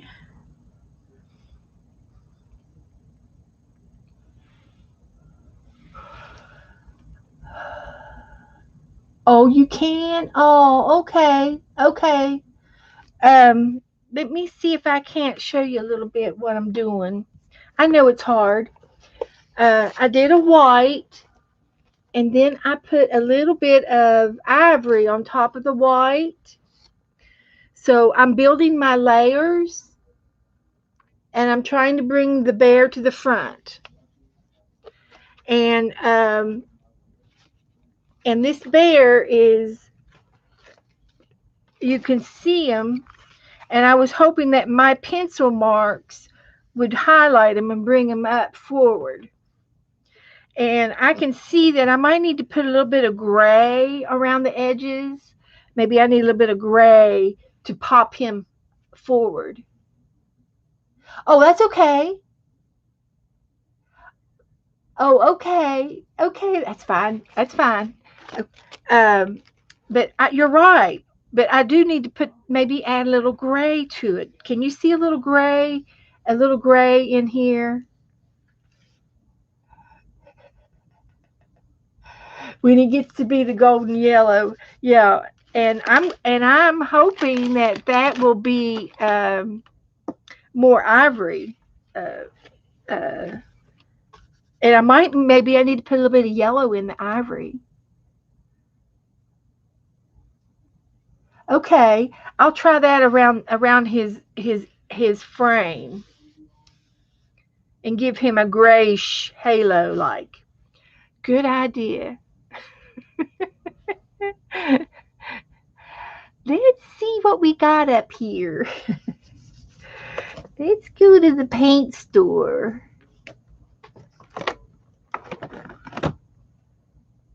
Ooh, shall we make it silver? Yeah, let's make it silver gray. Oh my gosh, you've all got me going rogue again. Heavens to Betsy. See, this is kind of sterling. We're doing it.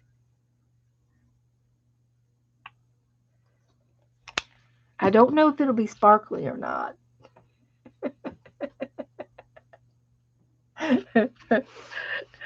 But that's a good idea. We'll put some gray. We'll use some silver. Silver is gray. And I'm just going to be creative here and start. I'm using my liner brush, and I am using the gray, and I'm going to go all around the edge of my bear, and I'm making these gray uh, strokes of fur on my bear, and he's going to be on uh, the the edges of his body for shadowing.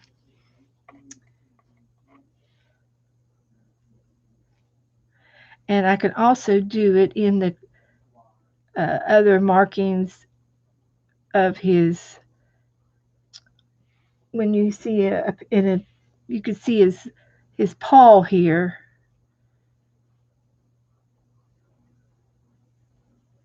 in front of his other part of his body, and you need to differentiate between the something in front of the back. I think it's raining.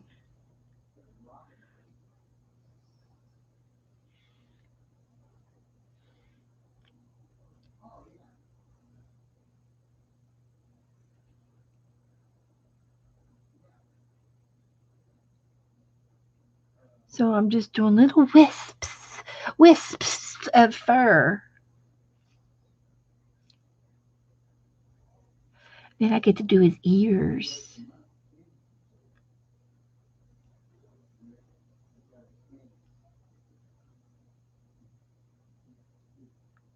Now again, I'm going to do layers. I'm going to do some layers. Tan. Yeah, I've got some tan Um,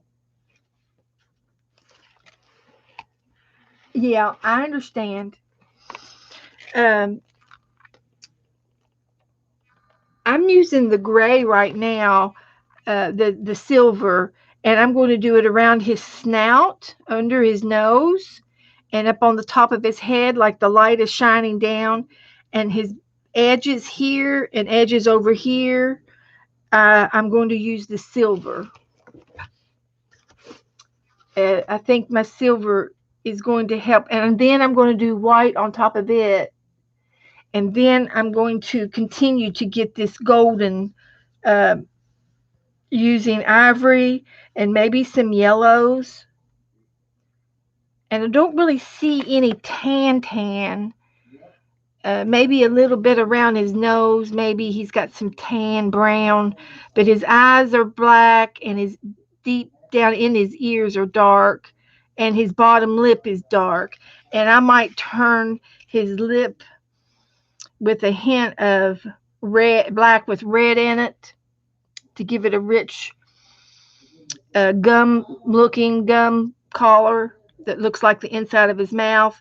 It'll be a red on in a black, and I'm not sure where the tan would come in at.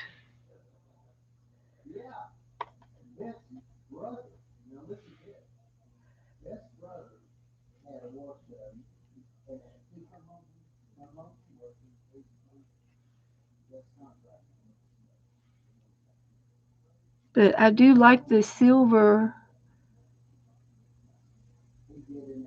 that I'm doing on the hair, and I'm going to go over some of this and blend it and blend. And I love blending. It's one of my favorite things to do. And I'm very patient in doing layers, multi layers. But he's got a side of his backside right here. You can see his rear hip. That's his rear, his left rear hip. Is that it? And then he's got his front leg in the front. It's coming down this way. And I'm going to use this silver to kind of highlight my bear. And then I'm going to go back over, and like he's got a bend in his paw. His paw's down on the ground on the ice, and it's almost like a pancake flat.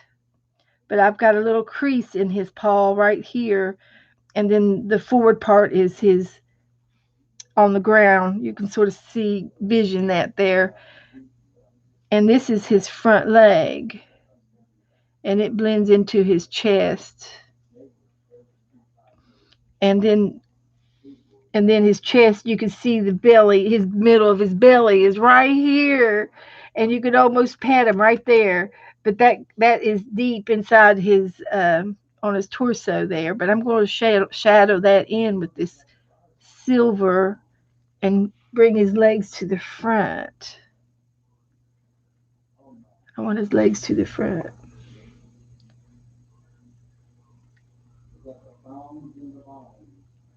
And then I'm just going to take this gray right up to the heart of his chest and separate his breast. He's got a little line there that looks like his breast.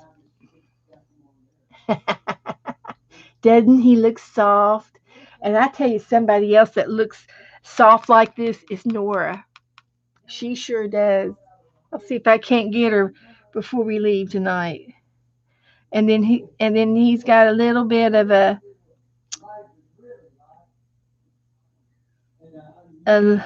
halo here around his neckline, separating the layers of neck.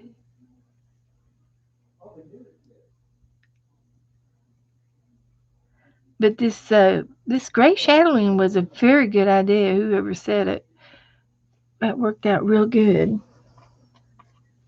I was kind of stumped as to what I should do next.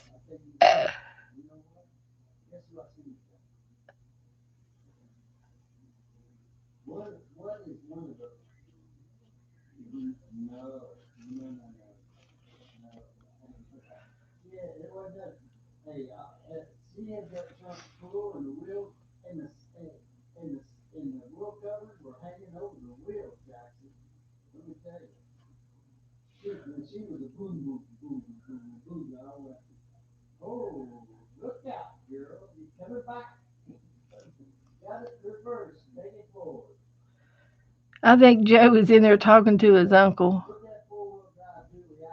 Can you all hear him talking? Well, thanks, Mary.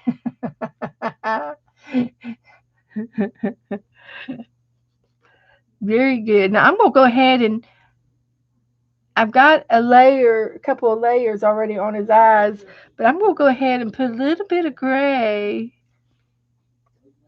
around his eyes, and then I'm gonna do the black. But this might be like an eyeliner.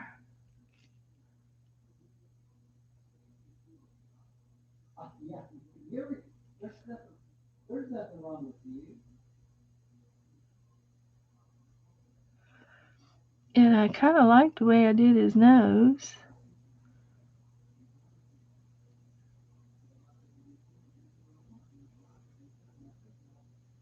He got a big honker nose. He got a big old nose.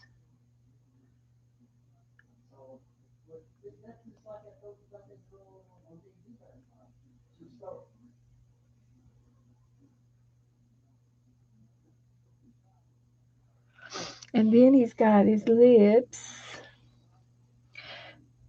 and they're gray. His upper lip is gray. It's I think it's black skin and then white hair on top of it, and it gives him a mustachy look on his upper lip.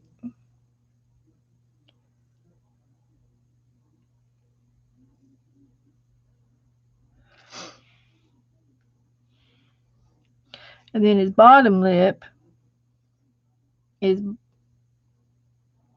real black, and I'm going to add some red to it, the black. I did that the other day for the bears, and it worked out real good.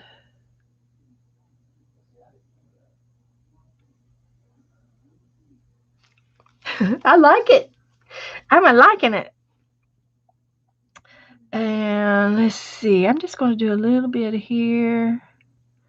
And I'm going to go back over that with white.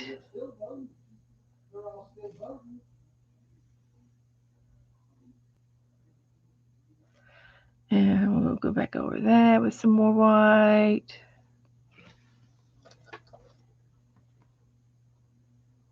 Okay.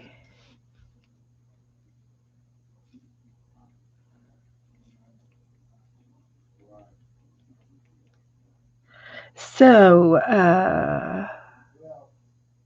yeah, I like it.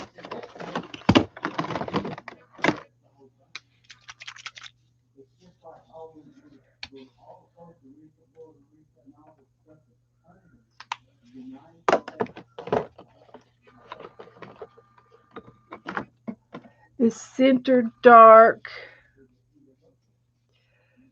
Put the center dark below his nose. Okay. The middle. Okay. You want to see a little. I got the black out.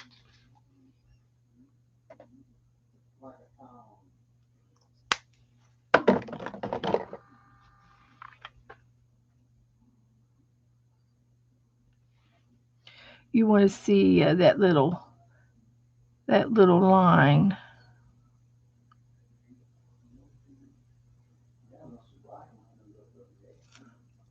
I think.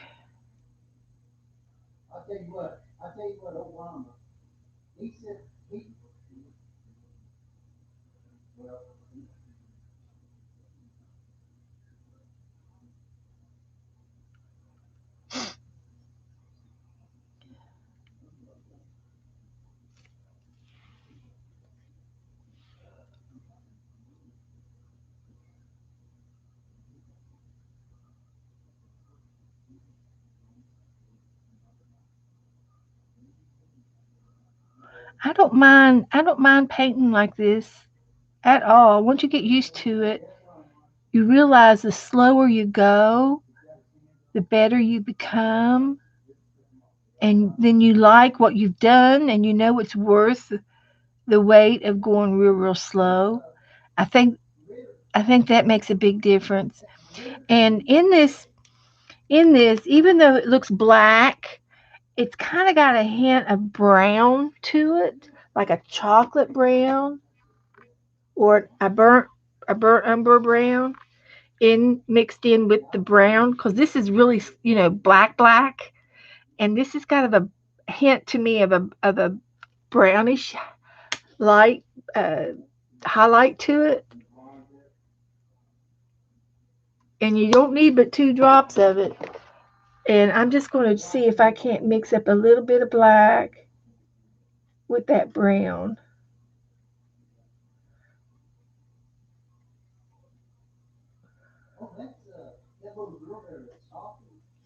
and give him a blacky brown nose.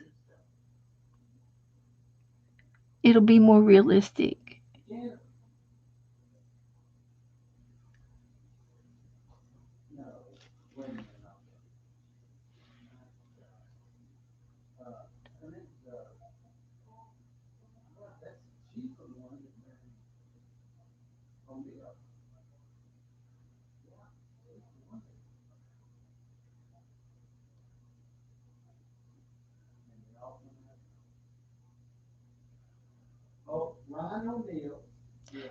And it doesn't look like a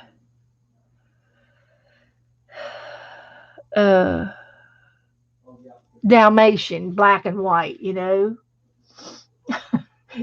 It's more realistic, more earthier.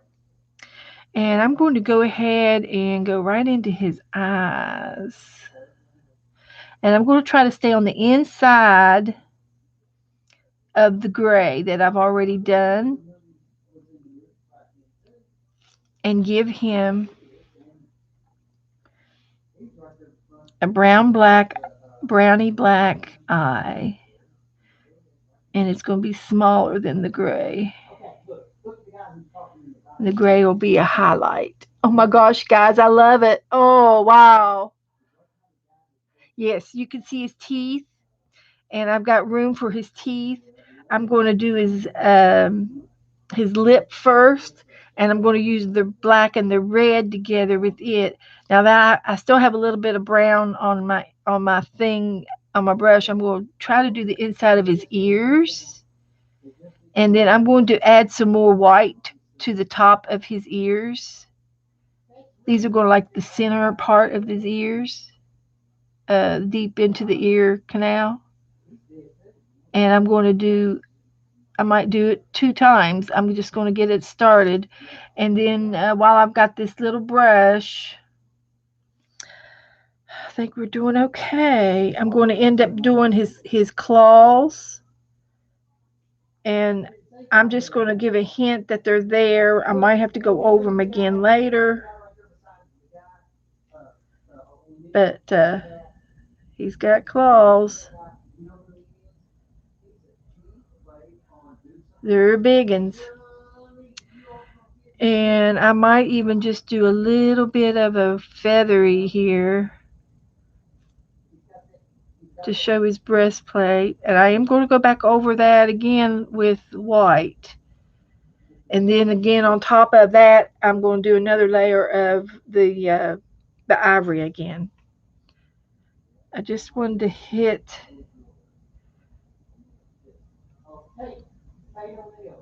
I think I'm okay. I'm going to do his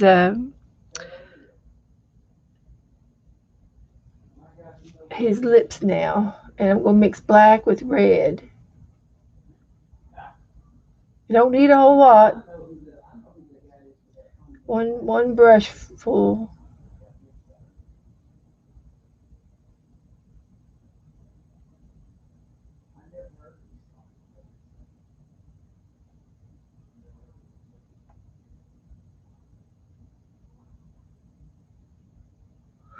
And you can see, I don't know if you can see the red in it.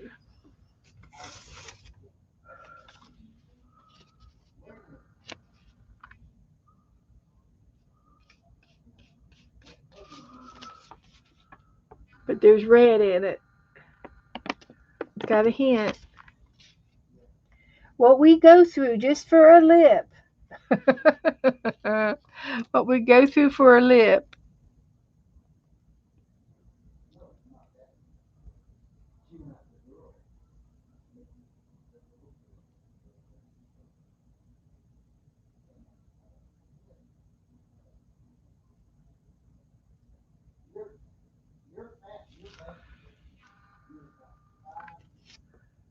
It's in there. The red is in there on his bottom lip.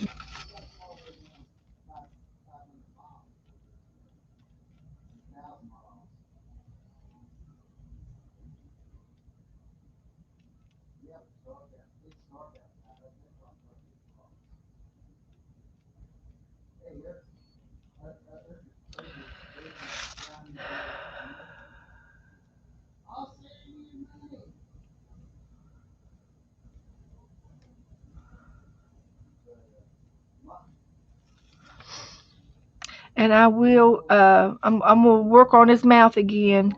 But I think I'm going to use a Posca pen because if I use the white on top of this, it's going to soak up and it'll be pink teeth instead of white teeth. But the paint pen won't, or it might not as much. Okay, now I think I'm going to go back into the white and we'll go around my outside again.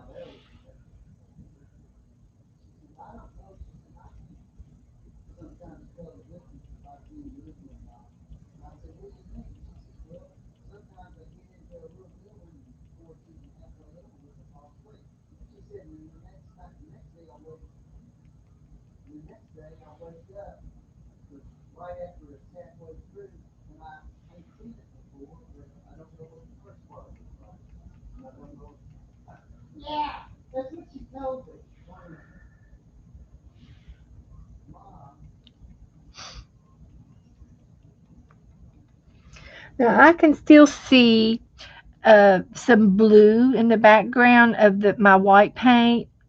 So I'm going to continue to feather the white on top of that. And there's ivory already there too. So I'm going to feather on top of them both. And I'm combing his fur. And then I'm going to go back over top of it again with some of the ivory to, it's going to blend. It's going to blend. Some of the ivory is going to peek through. And believe it or not, some of the blue will peek through too. Because I'm just feathering it.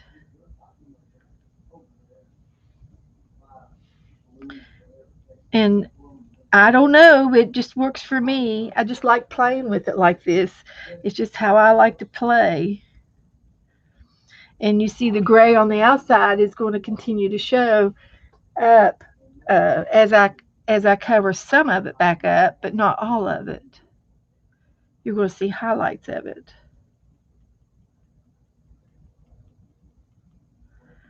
And the slower I go, the better job I do. So I'm just trying to do a good job. And I know I'm quiet, but I'm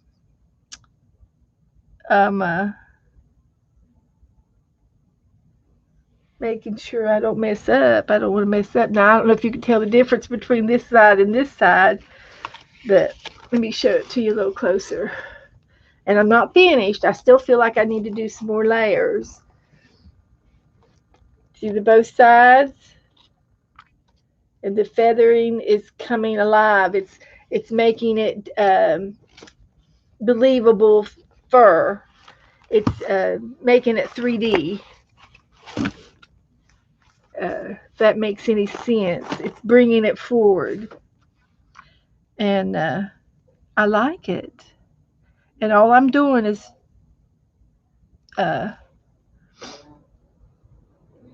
feathering it with my little tiny liner.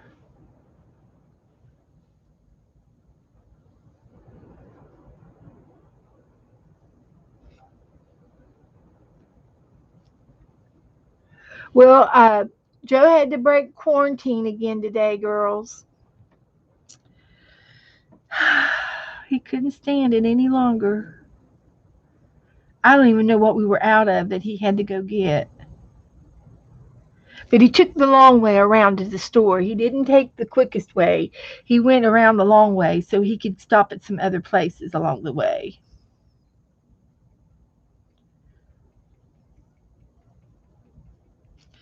So that's what he did. He didn't tell me everywhere he went.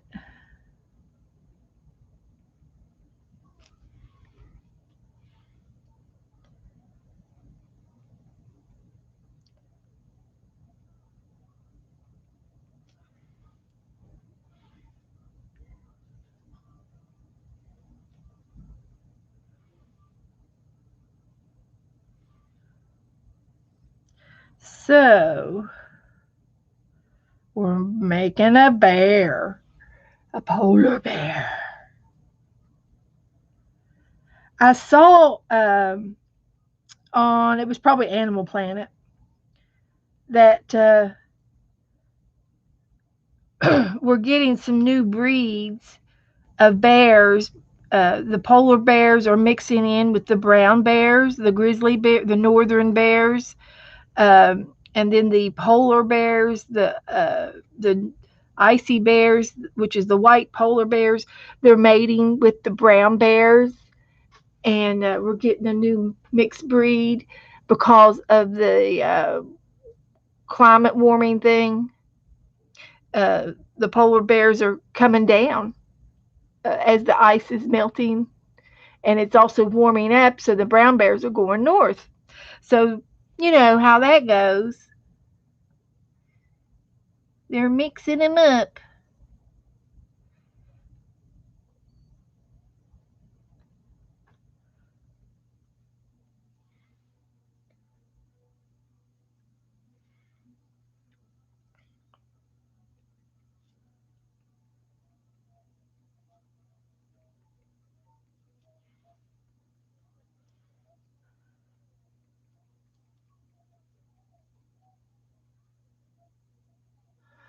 Okay, gotta grin and bear it.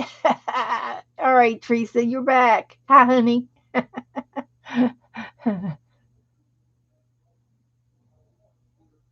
Okay, Violet says I have this same picture in your magazine, yeah, and you think I'm doing okay. Well, great. I like what I've done. I'm really liking the. I'm.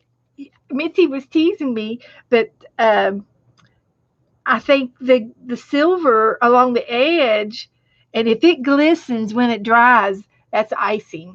That'll be the glistening in the snow. Of course, right now my white is wet and it looks shiny, but I like the layer effect, and the you can see the paint uh, strokes, and I like it. So yeah, and I'm going to do the round his neck the same way I'm doing his legs and his face, and I like what I've done so far. And I am going to use a Posca pen for his teeth. Bye, Sharon. Okay, honey. Thanks.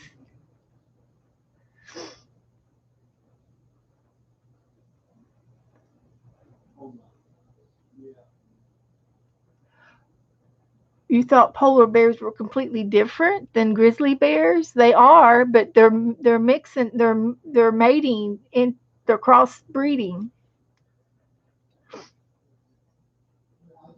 Is that what you mean? Okay, Teresa. Good. Teresa, did you make it to the doctor?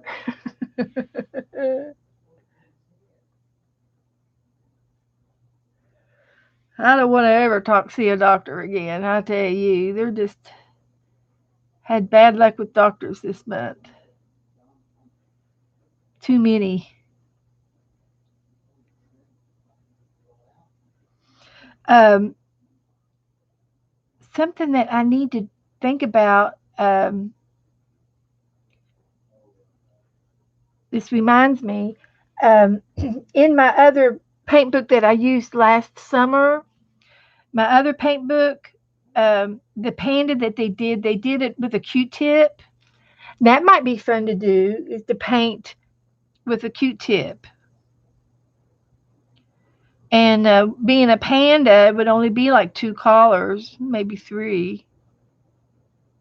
But that would be fun to try.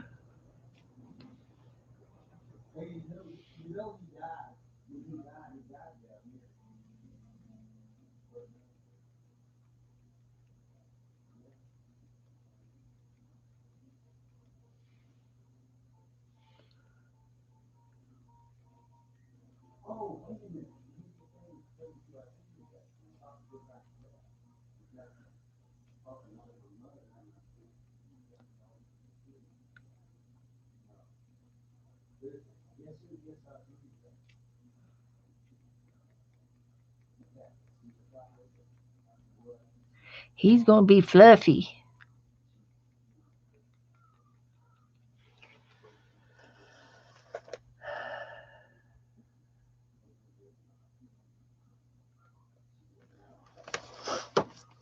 Okay, let's see what we can do now.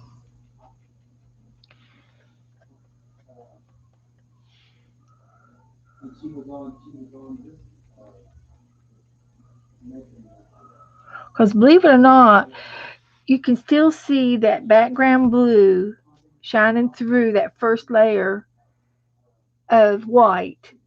And then I did a real thin layer of white, and then that blue is peeking through that white. And then I did some ivory, and you can see both. You can see all the layers because I know which ones I've done. I know I've done 3, and I've had the background was a layer of blue. Then I did white on top of it. That's 2.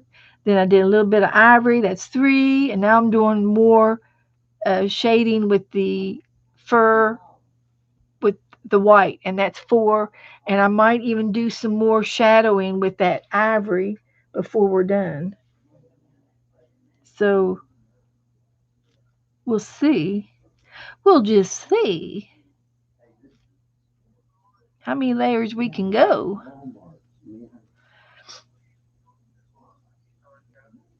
Wait a minute. Let me see if I can get Beth. What, honey? On the the 4 panelists, the 3 X's, and they do the singing and stuff. I'm trying to make The voice. the voice. Mm-hmm. Okay. It's a singing contest. Okay. I know you didn't watch it, so you might, but you'll know who the woman is.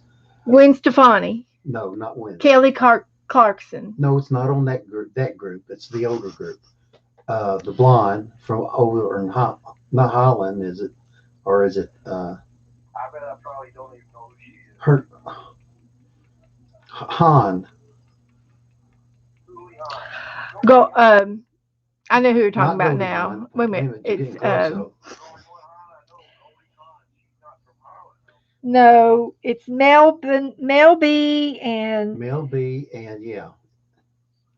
And on the talent show. Yeah. It's who's the blonde that does with Simon and Mel B and the bald headed guy? They're all Joe's rushing me and I can't get them all on my brain. America's Got Talent. Yeah, America's Got Talent.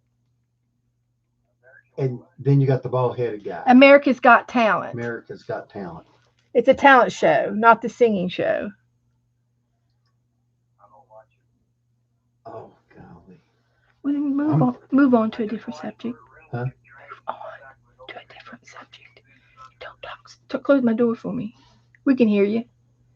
No, you on the other side of the door. I was trying to get him I to seen leave. her today Yeah. at Walmart. Okay. Oh, well. I know you all know who I'm talking about. The blonde. The model. She's a model.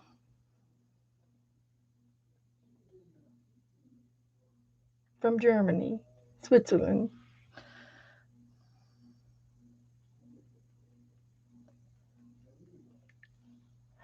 Heidi. Heidi. It's Heidi Klum. Thank you, Violet. Oh, gosh.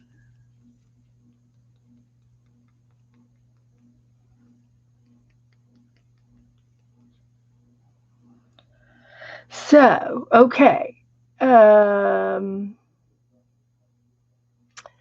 Let's see how we doing here. Let me go ahead and start on his face.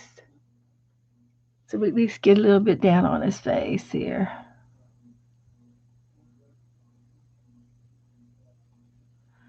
And I'm going to try to leave the markings of where his nose is and go around all that.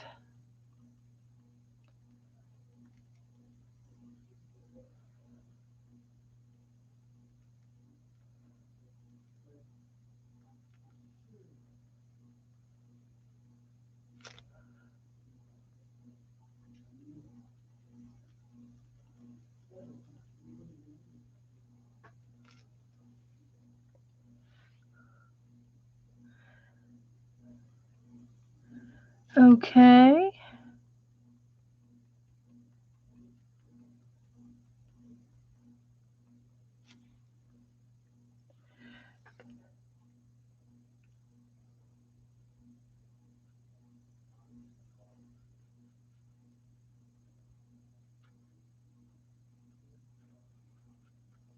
We got to come up with a name for this guy.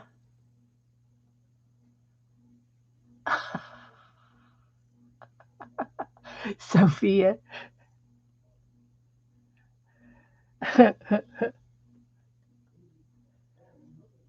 Well, he starts out talking about the voice. You know, Buckaroo. You think he looks like a buckaroo? Okay, I'll give him Buckaroo. Hi, Buck. You can be anything you want, Buck. Bucky. Buckaroo.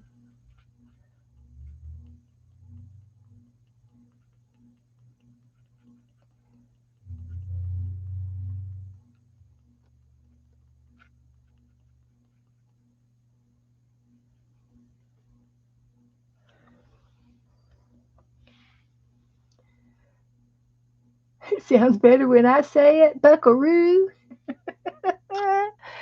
You like my accent.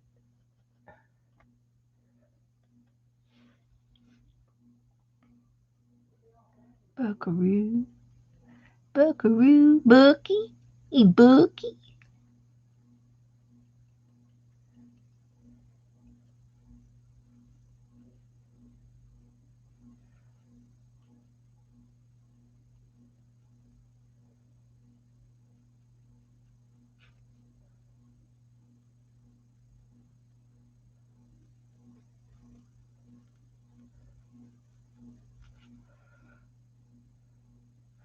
He's coming alive.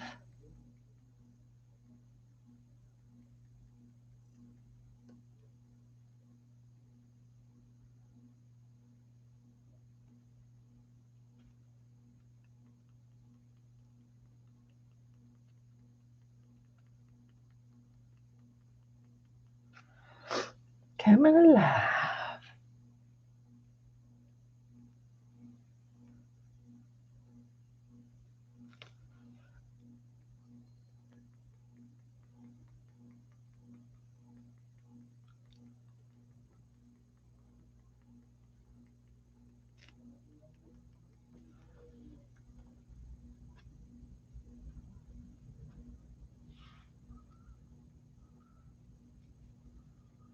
I can see the layers building up.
When I do this layer upon layers, and I do the lumpy style, what I call lumpy style painting, where you leave the divots of the paint. That's kind of like what they do in oil paintings, isn't it? Okay, Cheryl.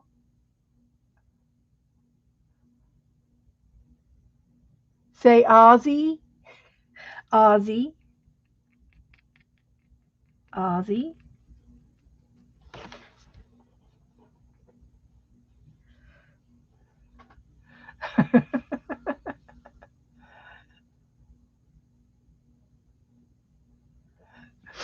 Okay, guys.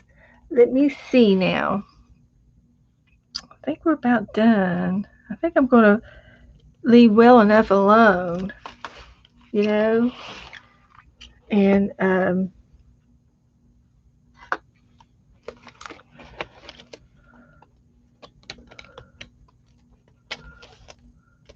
think I need to put some white in his eyes, and I think I want to use I use a paint pen.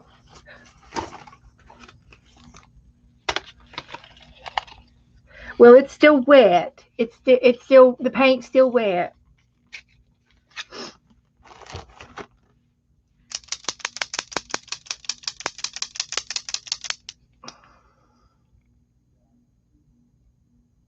Yeah.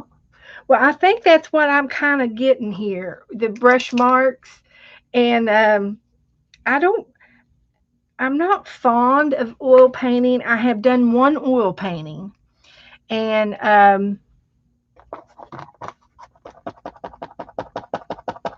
it was with a paint class that we all painted the same thing, and and the girl that I told her that I never did oil. I've always done acrylic. And she goes, "Oh, you're going to like this much better." She says, "It goes on like butter." She said, but when we got done and everything, um, I didn't think that it was anything to write home about. I went back to my acrylics. But, you know, yeah, I did pick up some of that red. So I might have to go over it a couple times.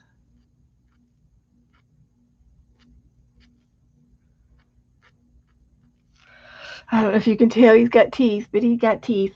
I might have to go over top of it again.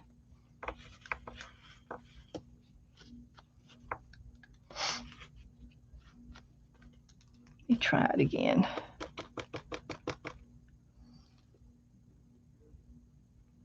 Oh, that's better.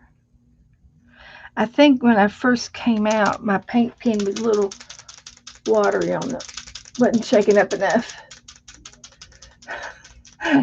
You don't play with butter neither. Oils. Oh, shoot. That's way too big. It's all right. We're still doing this. Um, I do have some oils down underneath here on the floor, but I think I better quit while I'm ahead. But I'm just and I have dabbled with watercolor. I like watercolor, but when you do watercolor, you can't do layering as much as you can with acrylic paints. And you're limited, on your layering stuff. And even though I think watercolor is pleasing to the eye, because I love the shades that you get when you watercolor, but it's not the same as acrylic.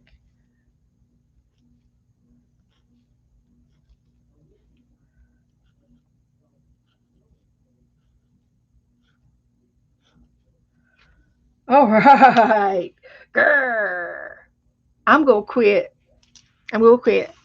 I think he's good enough, and I think I did more than what I was going to do, and I think he looks pretty cool. And I know he's not exactly the same yellow,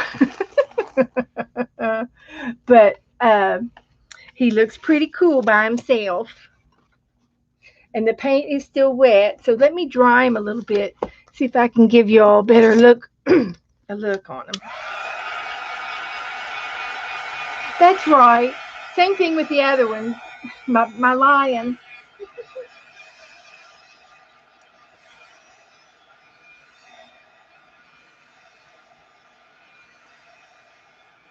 I like it. And what did you all decide? You want Buckaroo or Aussie?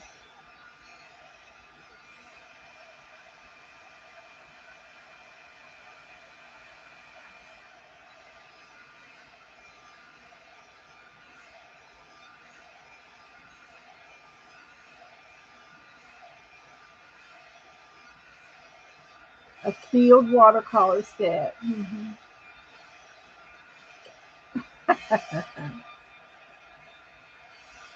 Well, I did buy my very first watercolor set just last summer, and I'll show it to you.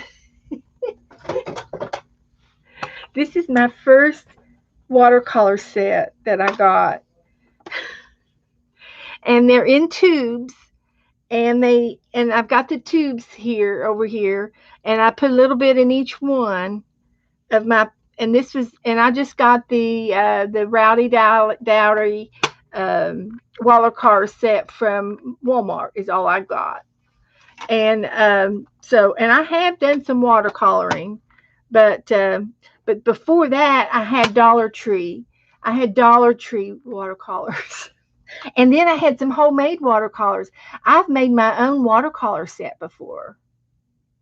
You use uh, baking soda and vinegar and some kind of food coloring. So, but I have really enjoyed the just the craft paints from Walmart, and that's what I use. But anyway, yeah. Um, so, uh, oh, metallic watercolors. Oh, yes, I have some of those. I bought this set here from Michael's, and this is a shimmery watercolor set, and it was inexpensive. It was just like $4 or $5, and there's not a whole lot in each pan. But this is a shimmery. Yeah, I got this. Uh, Michael's. Yeah, and they come in the other set. And I will tell you one thing.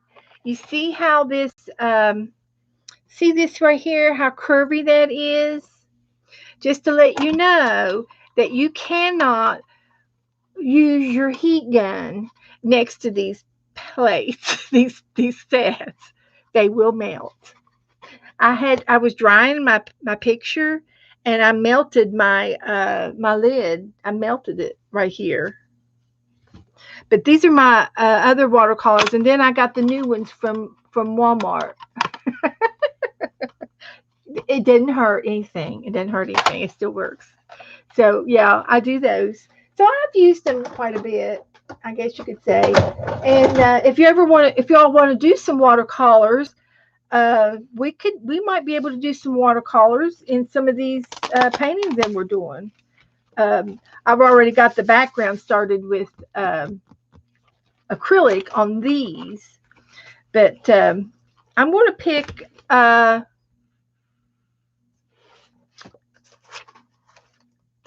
I'll pick Aussie.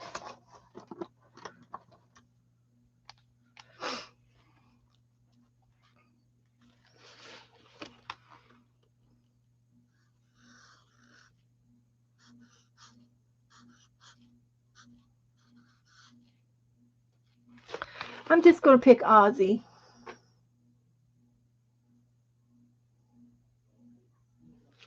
Yeah, so I don't know if it's anything similar to what I have or different. Uh,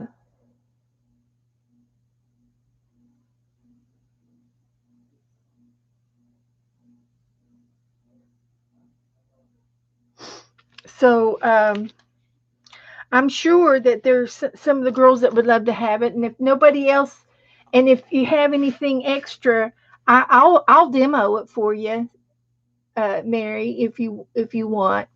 But but I like this, and I was getting the dollar store. Isn't he awesome? I think he's okay. Yeah, I think he's okay. I'm not real happy with his mouth, but uh, you know, I might be able to improve on that as we before we get out of here. Let me see if I can just help that. The black is just so black against the white. I like adding the brown and the red to it.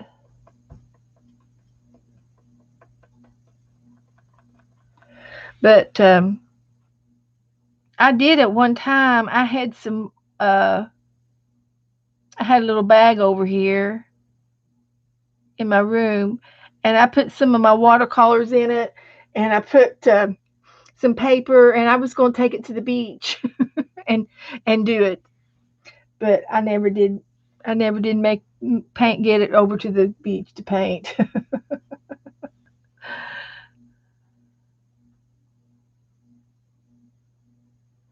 I kind of need a partner in crime to go with me, I think. So if anybody wants to come down here and go to the beach with me, we'll take our watercolor sets over. A smaller mouth. Well, I was kind of going with, what the original mouth was, and then what my mouth was. Smaller. Was I getting too wide? Let's see. Good idea. Well, we could go early in the morning, Violet.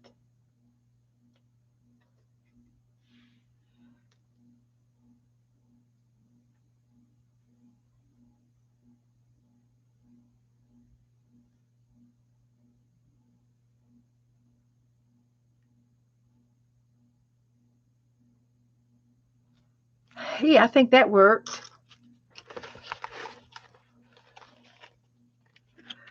There we go. Not too bad.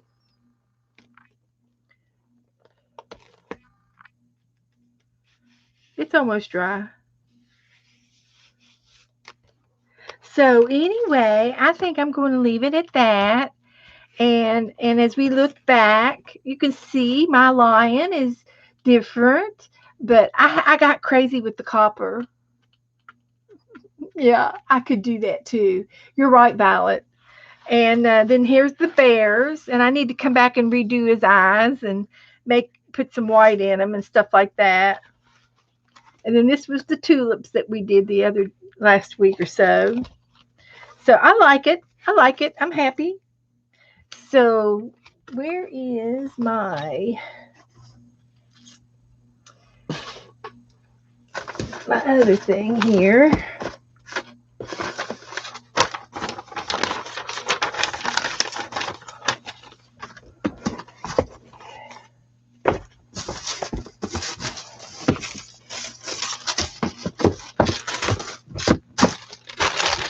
Got a little piece of paper here. Keep them from sticking. So next time we can do the panda.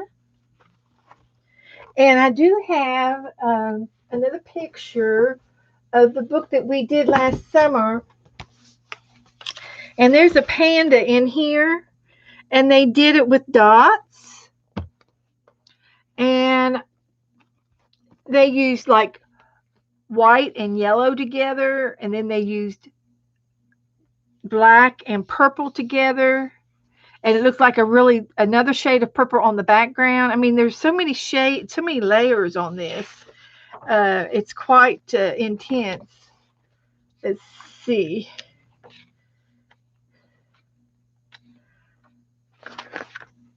So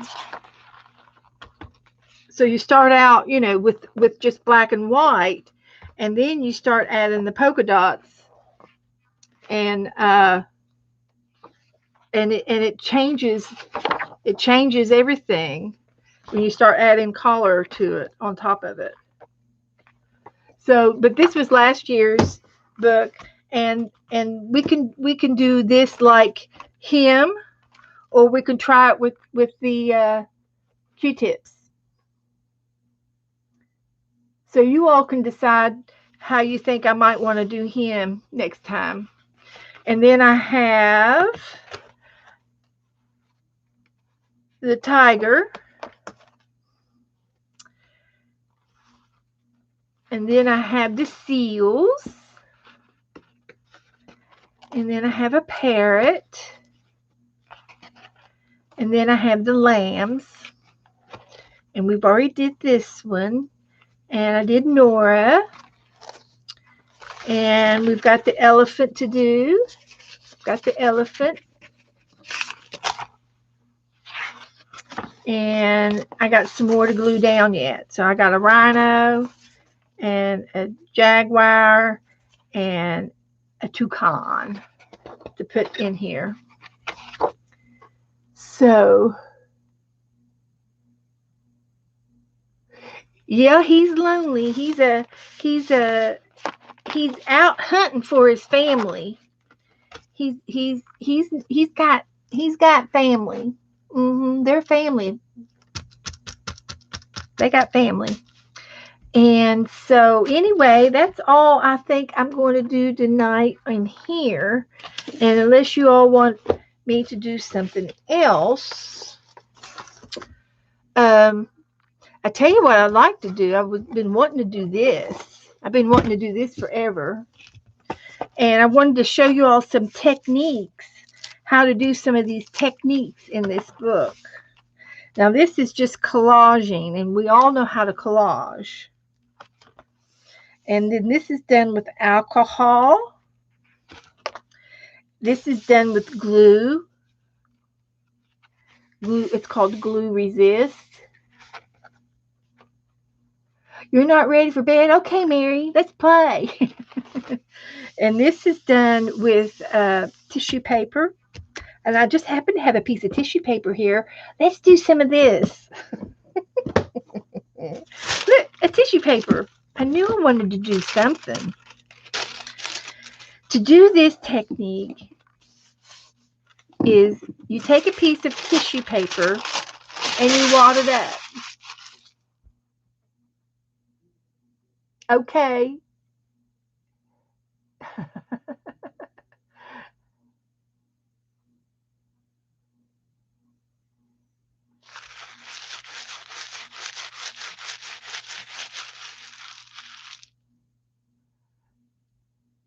So I got some tissue paper, and this is actually, I think, a piece of deli paper, but any kind of paper will work, even if you used copy paper. So I'm wadding it up,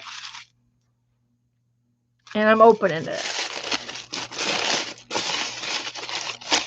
And as you can see, it's real crinkly, and it will not go straight again. It's real crinkly. So you smooth it out, and then you're going to glue it down on your on your on your surface. I'll use the Piscasco, the Spicasico book, the Pistachio Picasso book, and I'll use the next page to give you this demonstration. So the first thing I'm going to do is I'm going to add a little color to my page.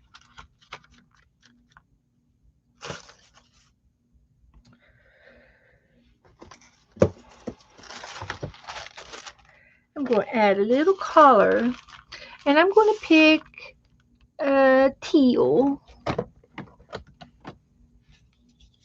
any color. I'm going to add some teal to this page. And I have been doing color with a little bit of gesso lately, and it's kind of my thing. I just like doing it. The gesso gives the paper some stiffness, and it makes it sturdier. And this is mixed media paper anyway, but I'm just going to paint that on.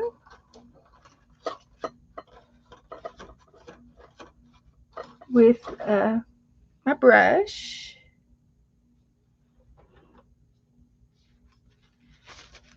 Get a little bit of the water out of it. And the gesso has white in it. It's white gesso, so it has white paint in it.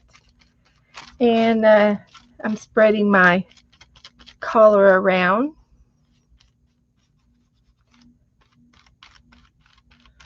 On my page. And this is a background technique. Pure background. Now I'm going to dry that with my heat gun.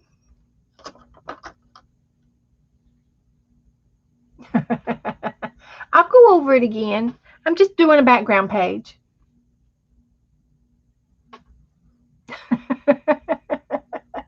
I got her attention. I got Violet's attention. So I learned this from Cat Han back in 2016. And she did these mixed media morsels, and she has a whole set of videos on them on a playlist if you go to her channel. And I sat here and did these with her. She had a video, but she didn't do live. She just posted a new video every week. So I just waited for her to post it. And then I watched it right here and did it with on the replay. And if I needed to pause, I could pause, but most of the time I kept up with her. I kept up with her most of the time. She was easy. And she just talks to you the way I talk to you. And, it's your art. You can do anything you want with your art. And there's no right or wrong. Everything's good. Real positive. So I've got my background here. And now I've got my tissue paper. And all I did was crumble it up. And I did it 2 or 3 times. And then I smoothed it out. And now I'm going to glue it down. I'm going to glue it right down to my page. Now I used a Coptic stitch.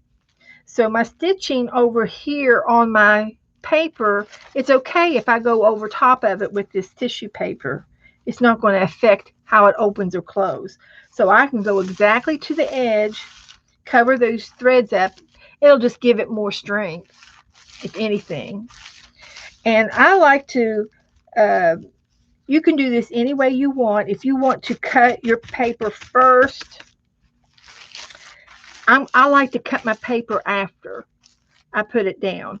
So I'm going to glue it down here first, and then I'll cut. But see how I got this corner down here exactly where I want it. I'm just going to lift it up with my hand because I know it's going to fit exactly. So if I lift this up and put a little bit of glue right here, then I'm going to flip this back down and it's going to be exactly where I want it. So I already have my glue brush right here. And I'm going to get some of this glue. And you don't have to use a brush quite this big, but it was a gift. Suzanne bought me my glue brush, so I have to use it. I love it. It really puts a lot of glue down at a time. So I'm just gluing that edge, and I'm laying this back down without moving my left hand. It's staying tight. And so I've got that good edge right here and right here going. And I just glued this down. Okay? That was just a good way to do it. And now I'm going to lift it up this direction and go back just a little bit past where the glue is. And I'm going to get some more glue and glue the other half. Well, it's really more than half, but. And I'm going to glue this piece of crumbled up tissue paper down. And I think this is a little bit of a deli paper because of the edging. I don't think it's a gift tissue, but you can use any kind of paper, any kind of tissue, any kind of paper that'll crumble up. You can use real heavy paper if you want. It won't hurt. It'll just make it look a little bit different, but you'll still get the technique down. But this is a crumbled up paper background technique. And we called it tissue paper texture. So I've got this down real good. And I'm going to get the hair dryer out and dry it a little bit because the glue is underneath, still wet. Yes, you could use wax paper. It just might be a little bit, it won't be as smooth as this. But yes, anything will work. Any kind of paper, construction paper, but you have to understand if it's thicker, it's going to be lumpier, and that's okay. I just like this real fine tissue paper look, and that's just what I had on hand right here at my fingertips. It was in my box. So yes, you can use any kind of paper because I'm going to paint over top of this again. Now, wax paper, I'm not sure how well it would hold because it's waxy, how well it would hold any paint versus something that's not waxy. And see, this is deli paper, but I think it'll hold. I don't think it has that much wax on it. So, but yes, and you can experiment if you have a couple of different sheets of paper. You could do one wax, one construction, one copy paper, one packing paper. You can experiment with any kind of paper you want. That's right. And there's no right or wrong. The only thing is on the wax paper, I'm going to paint this, and then on top of the paint, I've got glitter on there. So I used some glitter glue over top of that. So I'm trying to decide. I don't even remember what I used. See, I see the green. That might be under the tissue paper. And then on top of the tissue paper, I see this dark brown. And that might be the glitter paint. I might have used a brown, and then I might have used a gold. There's no right or wrong in what we do.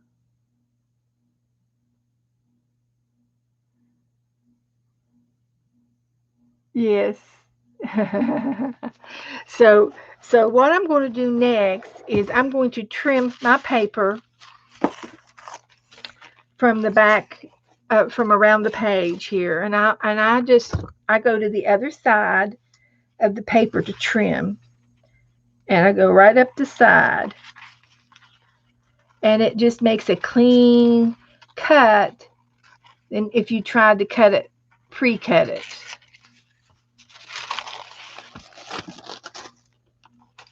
And then I'll do the top part. Just take your time, cut along the straight line, and there it is. It's cleaned off. And this is just for your scrap box. So you can see my turquoise underneath is pretty. So let's see about putting something on top that would be different. What should we do? What should we do? See what I got over here. If I can get my drawer open.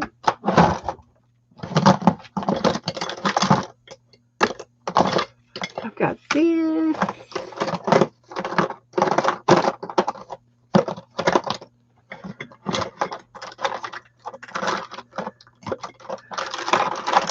Here's what I'm looking for.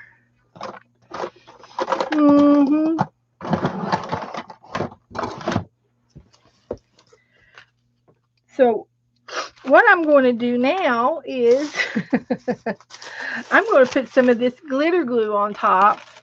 It's got some color to it. And with the turquoise background, it should make a pretty good shimmer.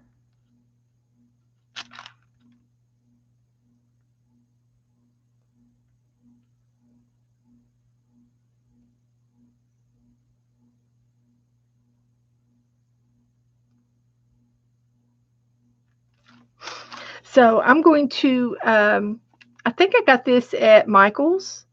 It's, I think it's Studio G or something. I can't really see it. Studio G. And it's just a glitter glue.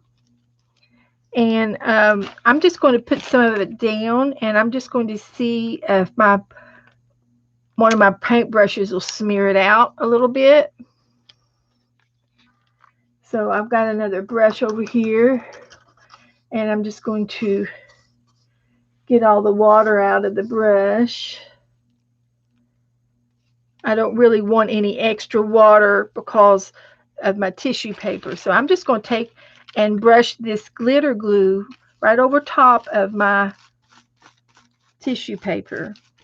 So you can see what I'm trying to get to. Look how that is. I love it. Simple, simple, simple. All I did was put some color underneath and a little bit of glitter on top. Yummy, yummy. And I am going to put a little bit more down here. It's not very thick down there.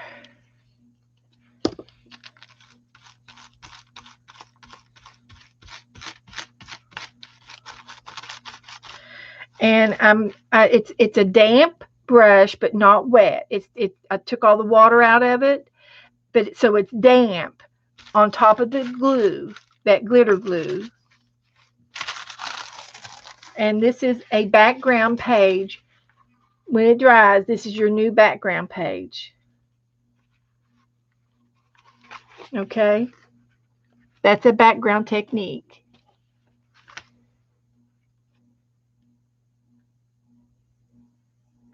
A silicone. What's a silicone brush? Let me show you my brushes. I think this is some of my brushes. My favorite brush I used to have, it wasn't this one, but it was another one like this. And you know what kind of brush this is? Yep, it's a makeup brush. So I have this one. Now wait just a minute. I've got some other brushes here. Here's another one. And I think these are most of my brushes in here.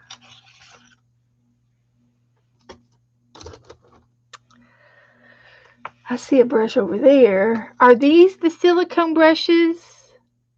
The orangey ones?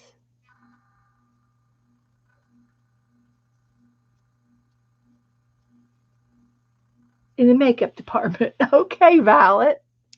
Well, I will. I got a lot of brushes, and this is a natural bristle brush, and I don't know which one is your silicone, but this I love this one.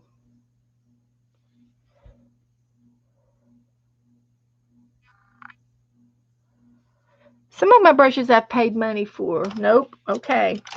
Um, I don't know if I have a silicone brush. I got the natural bristles, and I got those little orangey tip ones. Um, they look orangey. They're it's the same kind of brush that my glue brush is.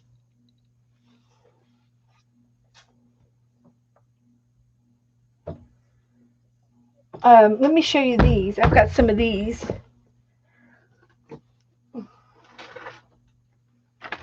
Are these silicone brushes?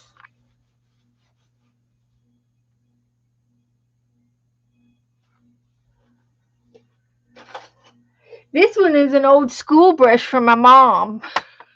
This this one was from like the schoolhouse back way back in the days.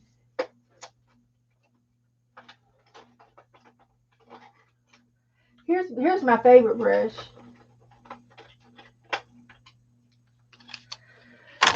This one was my favorite brush right here. And this is a makeup brush.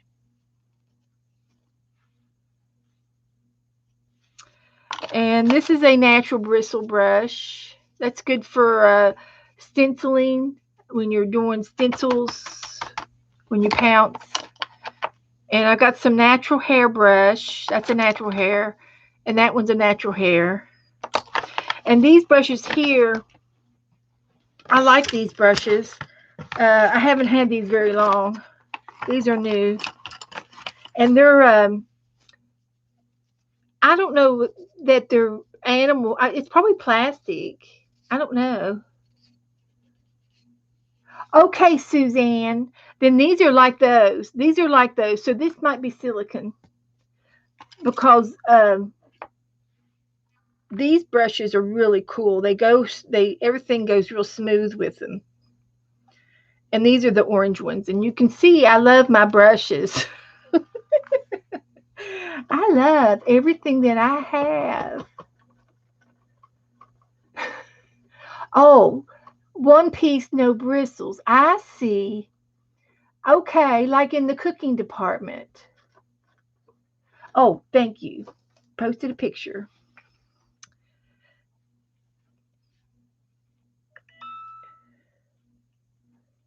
Well, come back.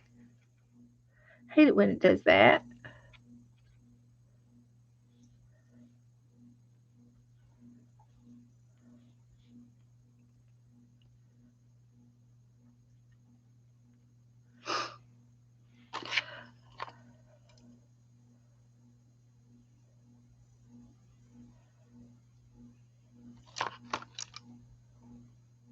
Okay. I don't really see the top of it. It's being cut off.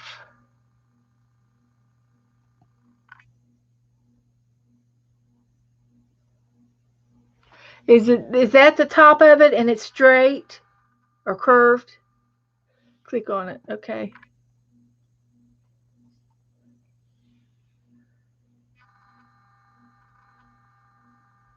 Okay. No, I don't have any solid brushes. These are this is what Suzanne says that hers. I think this is same as hers that she bought me.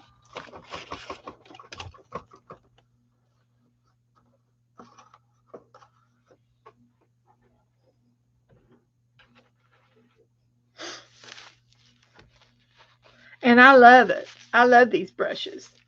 So I'm pretty sure that this is the same kind as this one. As a matter of fact, I might even switch over to that one for my glue brush because I think I waste glue on that bigger one. we're just going to trade for a little while. But now these brushes here are good for watercolor because they hold a lot of water. You know, if you like to watercolor, and they're soft, and but they don't do real well with acrylic. I don't like using acrylic with these type of brushes, but I do like the silicone brushes, yeah, if that's what they are.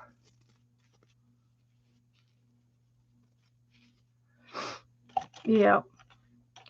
So, but anyway, yeah, these are all my brushes that I have, and I need to get these out so I can use them. They're not going to be used if they're in this little thing, are they? But anyway, there's your first tissue paper background, and it just needs to dry, and we can do our Picasso on it next time. And let me set that over there. So that was one of our mixed media morsels that we did. And let's see what else I can do for you here that wouldn't take a long time.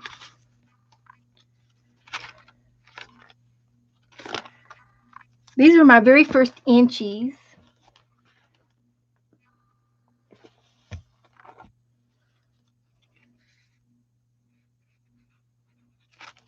And twinchies.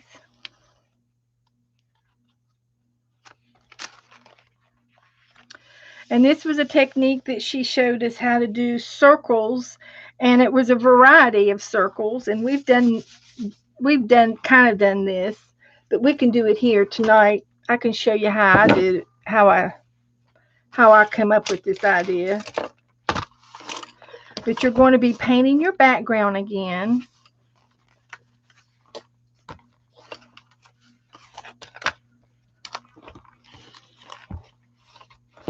So I'll get my wax paper, and I'm going to put just a tiny bit of gesso. Well, hi, Mary. Just peeking in. Well, we're doing a couple of background techniques that I've learned a while back ago. I'm going to use orange and yellow. Back in 2016, a long time ago, I watched Cat Hand do some background techniques on mixed media morsels. And she taught me a lot of stuff. And this was before streaming was ever around. And I'll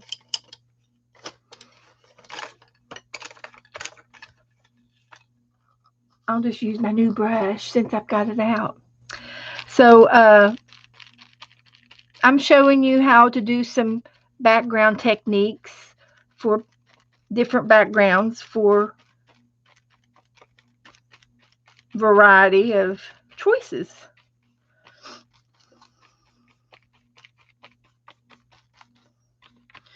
So I just used a little bit of gesso with a little bit of paint for a little bit of color.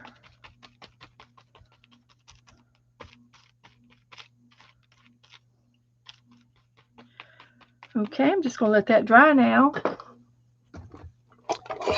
And I just did a polar bear. You want to see my polar bear?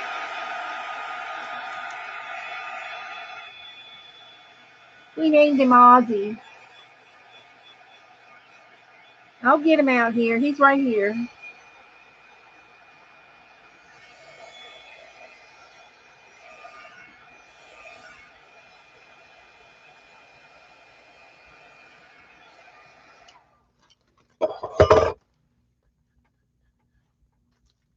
He's right here.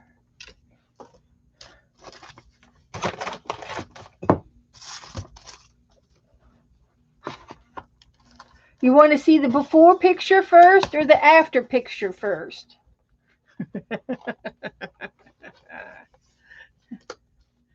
Here's the before. This is the picture from the Natural Habitat Adventure magazine. And here's Ozzy.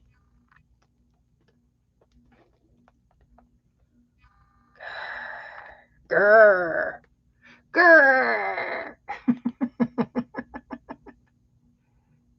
Okay. So we had that for inspiration, and this is what we ended up with. I like it. So anyway, I have a background here, and somebody's crying in the hallway. Who's in the hallway crying? Who's crying? Come on, Nora. Nora. I don't know what she's doing. So anyway, on this particular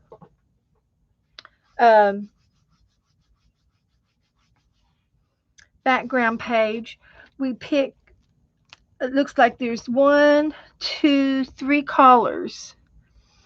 So I've already got cream on my palette, and I've already got a little bit of black on my palette. So I just need a third color, which is like maybe a green. So I'm just going to mix up this all up over here.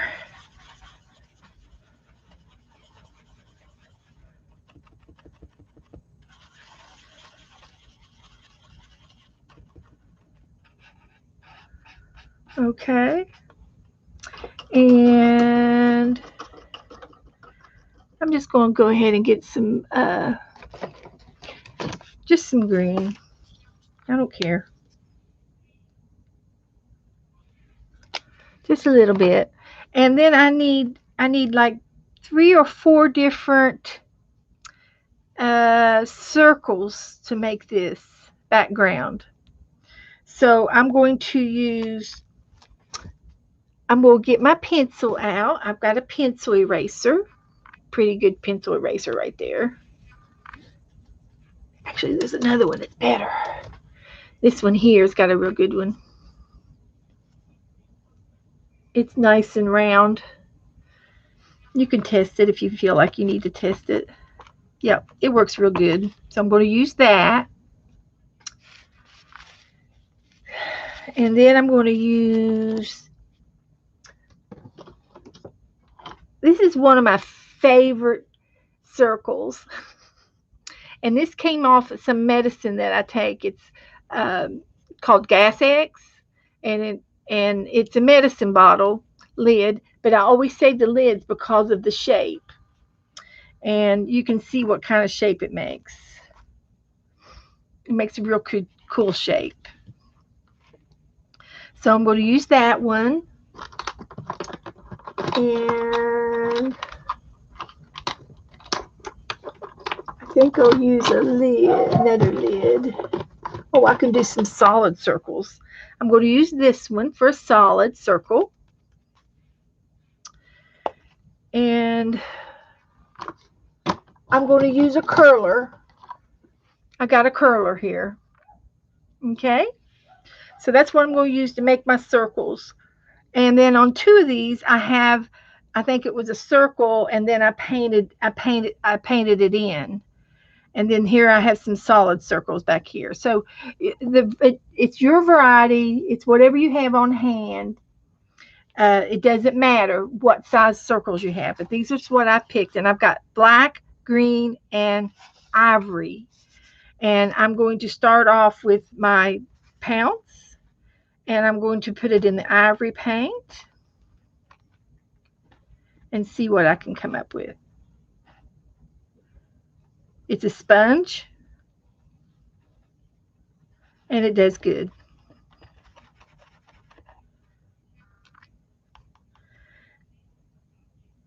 Now I'm only going to put 2 of them on here because I don't know that it will show up that well on the yellow. the ivory will. So I'm just going to lay it aside, and I'm going to go with my black.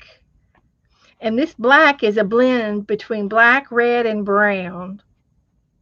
I had all that mixed up on my palette. So I'm going to put a few of these down.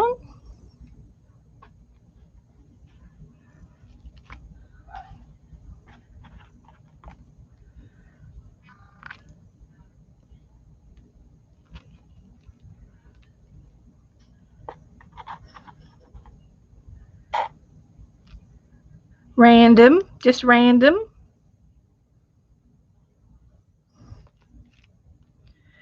And then I've got my pencil yet to do and my curler.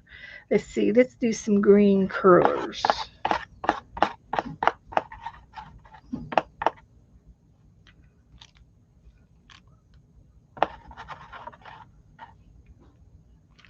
And it doesn't matter if they touch or not. It won't matter. And I got a little sloppy over there. But that's okay. I don't mind.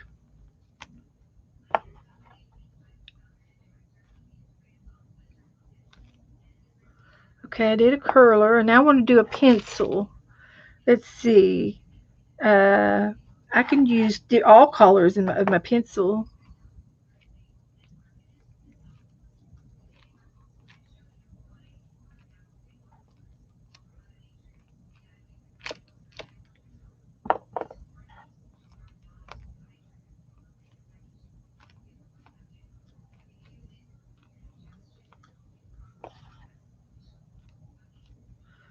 Okay. Now I'm going to go ahead and wipe my pencil off. That won't hurt it. Put it back in my pencil holder. And I'm going to go ahead and get my sponge back out. And I'm going to go into my green with it. And since I couldn't put any cream ones up here, I'll put a green one right here over that mess. I covered it up. Now with these sponges, you can rinse them out and maybe get another life usage out of them again. Or you could go ahead and discard them when you're done. Now I'm going into the black with the same sponge, and I'm going to give another one of these around with the black.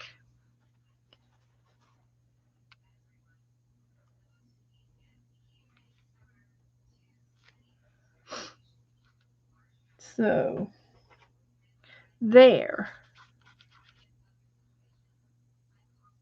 I like that. I'm going to do one more of these black ones right up here. Okay.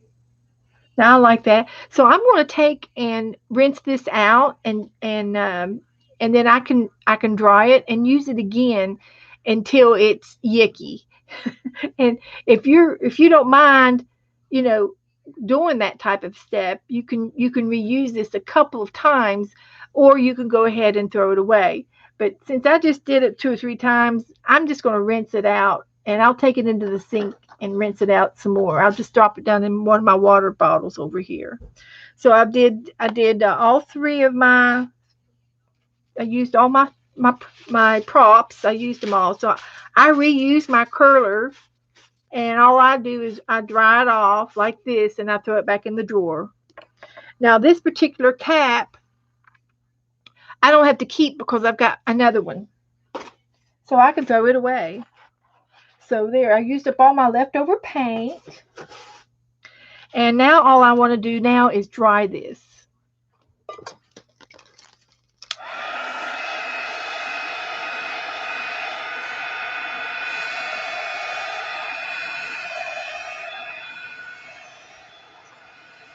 And when I did this with Cat Hand, we called this Fun with Circles. I love it. It's kind of got a drippy backdrop look to it.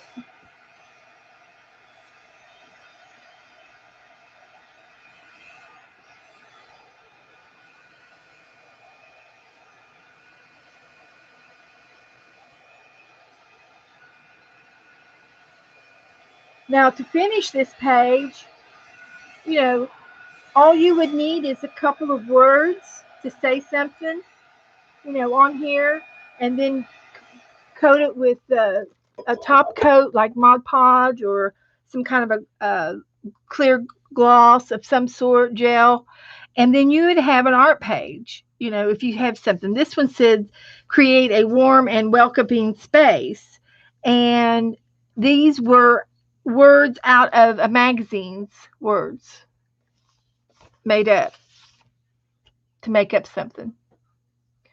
So you can see how I got this page. Fun with circles.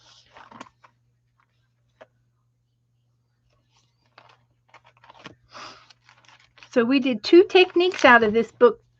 We did the tissue paper and the circles.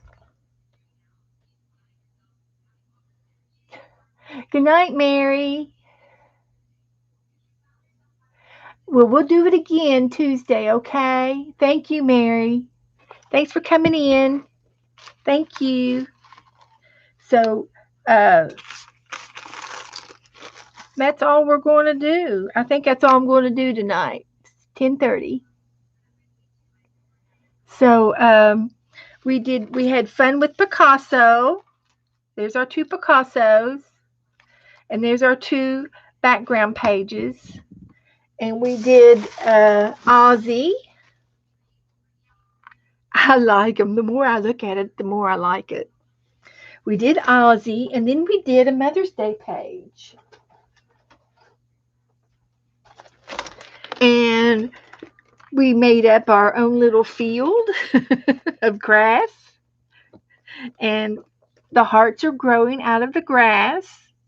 And love makes everything grow. And we had a real good devotion from my mother's little calling book that she had, and I wrote down, say often, God bless. So I'm going to say God bless to all of you all tonight. Love will break down all your difficulties, and love will build up all of your successes. So love is helping to break down my difficult times. And it says, and my quote is on a different page, I am protected in love and kindness during this difficult time. I love how everything fell together tonight. It just fell into each other's hands. And so it was just pretty cool how it all works out. And I love it. I just love it. The only thing I can see here is I've got these 4 little pink spots, and I need to stamp something in the middle of them or put a sticker there even. Let me see what I can find. And these are a couple of sympathy cards that I got, and that was nice. And I bet you, if I was a betting woman, there'd be something that we could put in there. Something.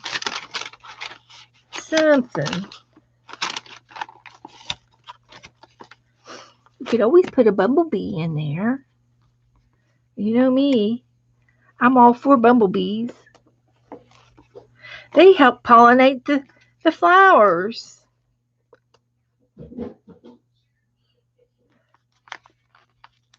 How about that?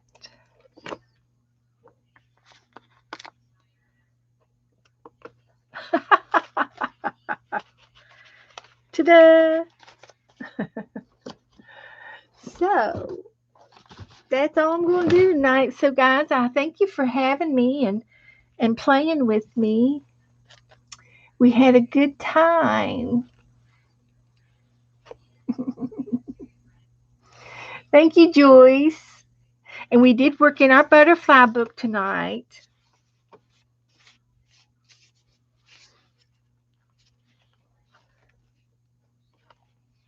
So that was fun.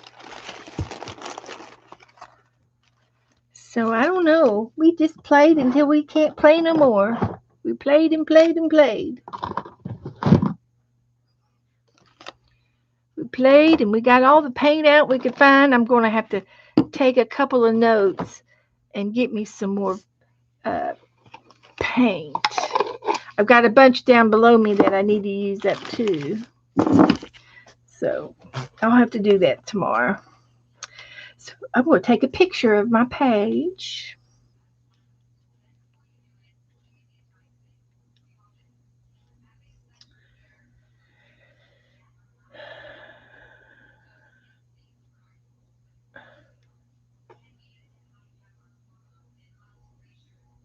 There's that. Here's our two background pages.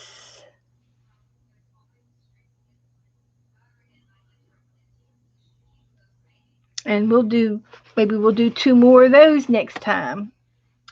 And here's Ozzy.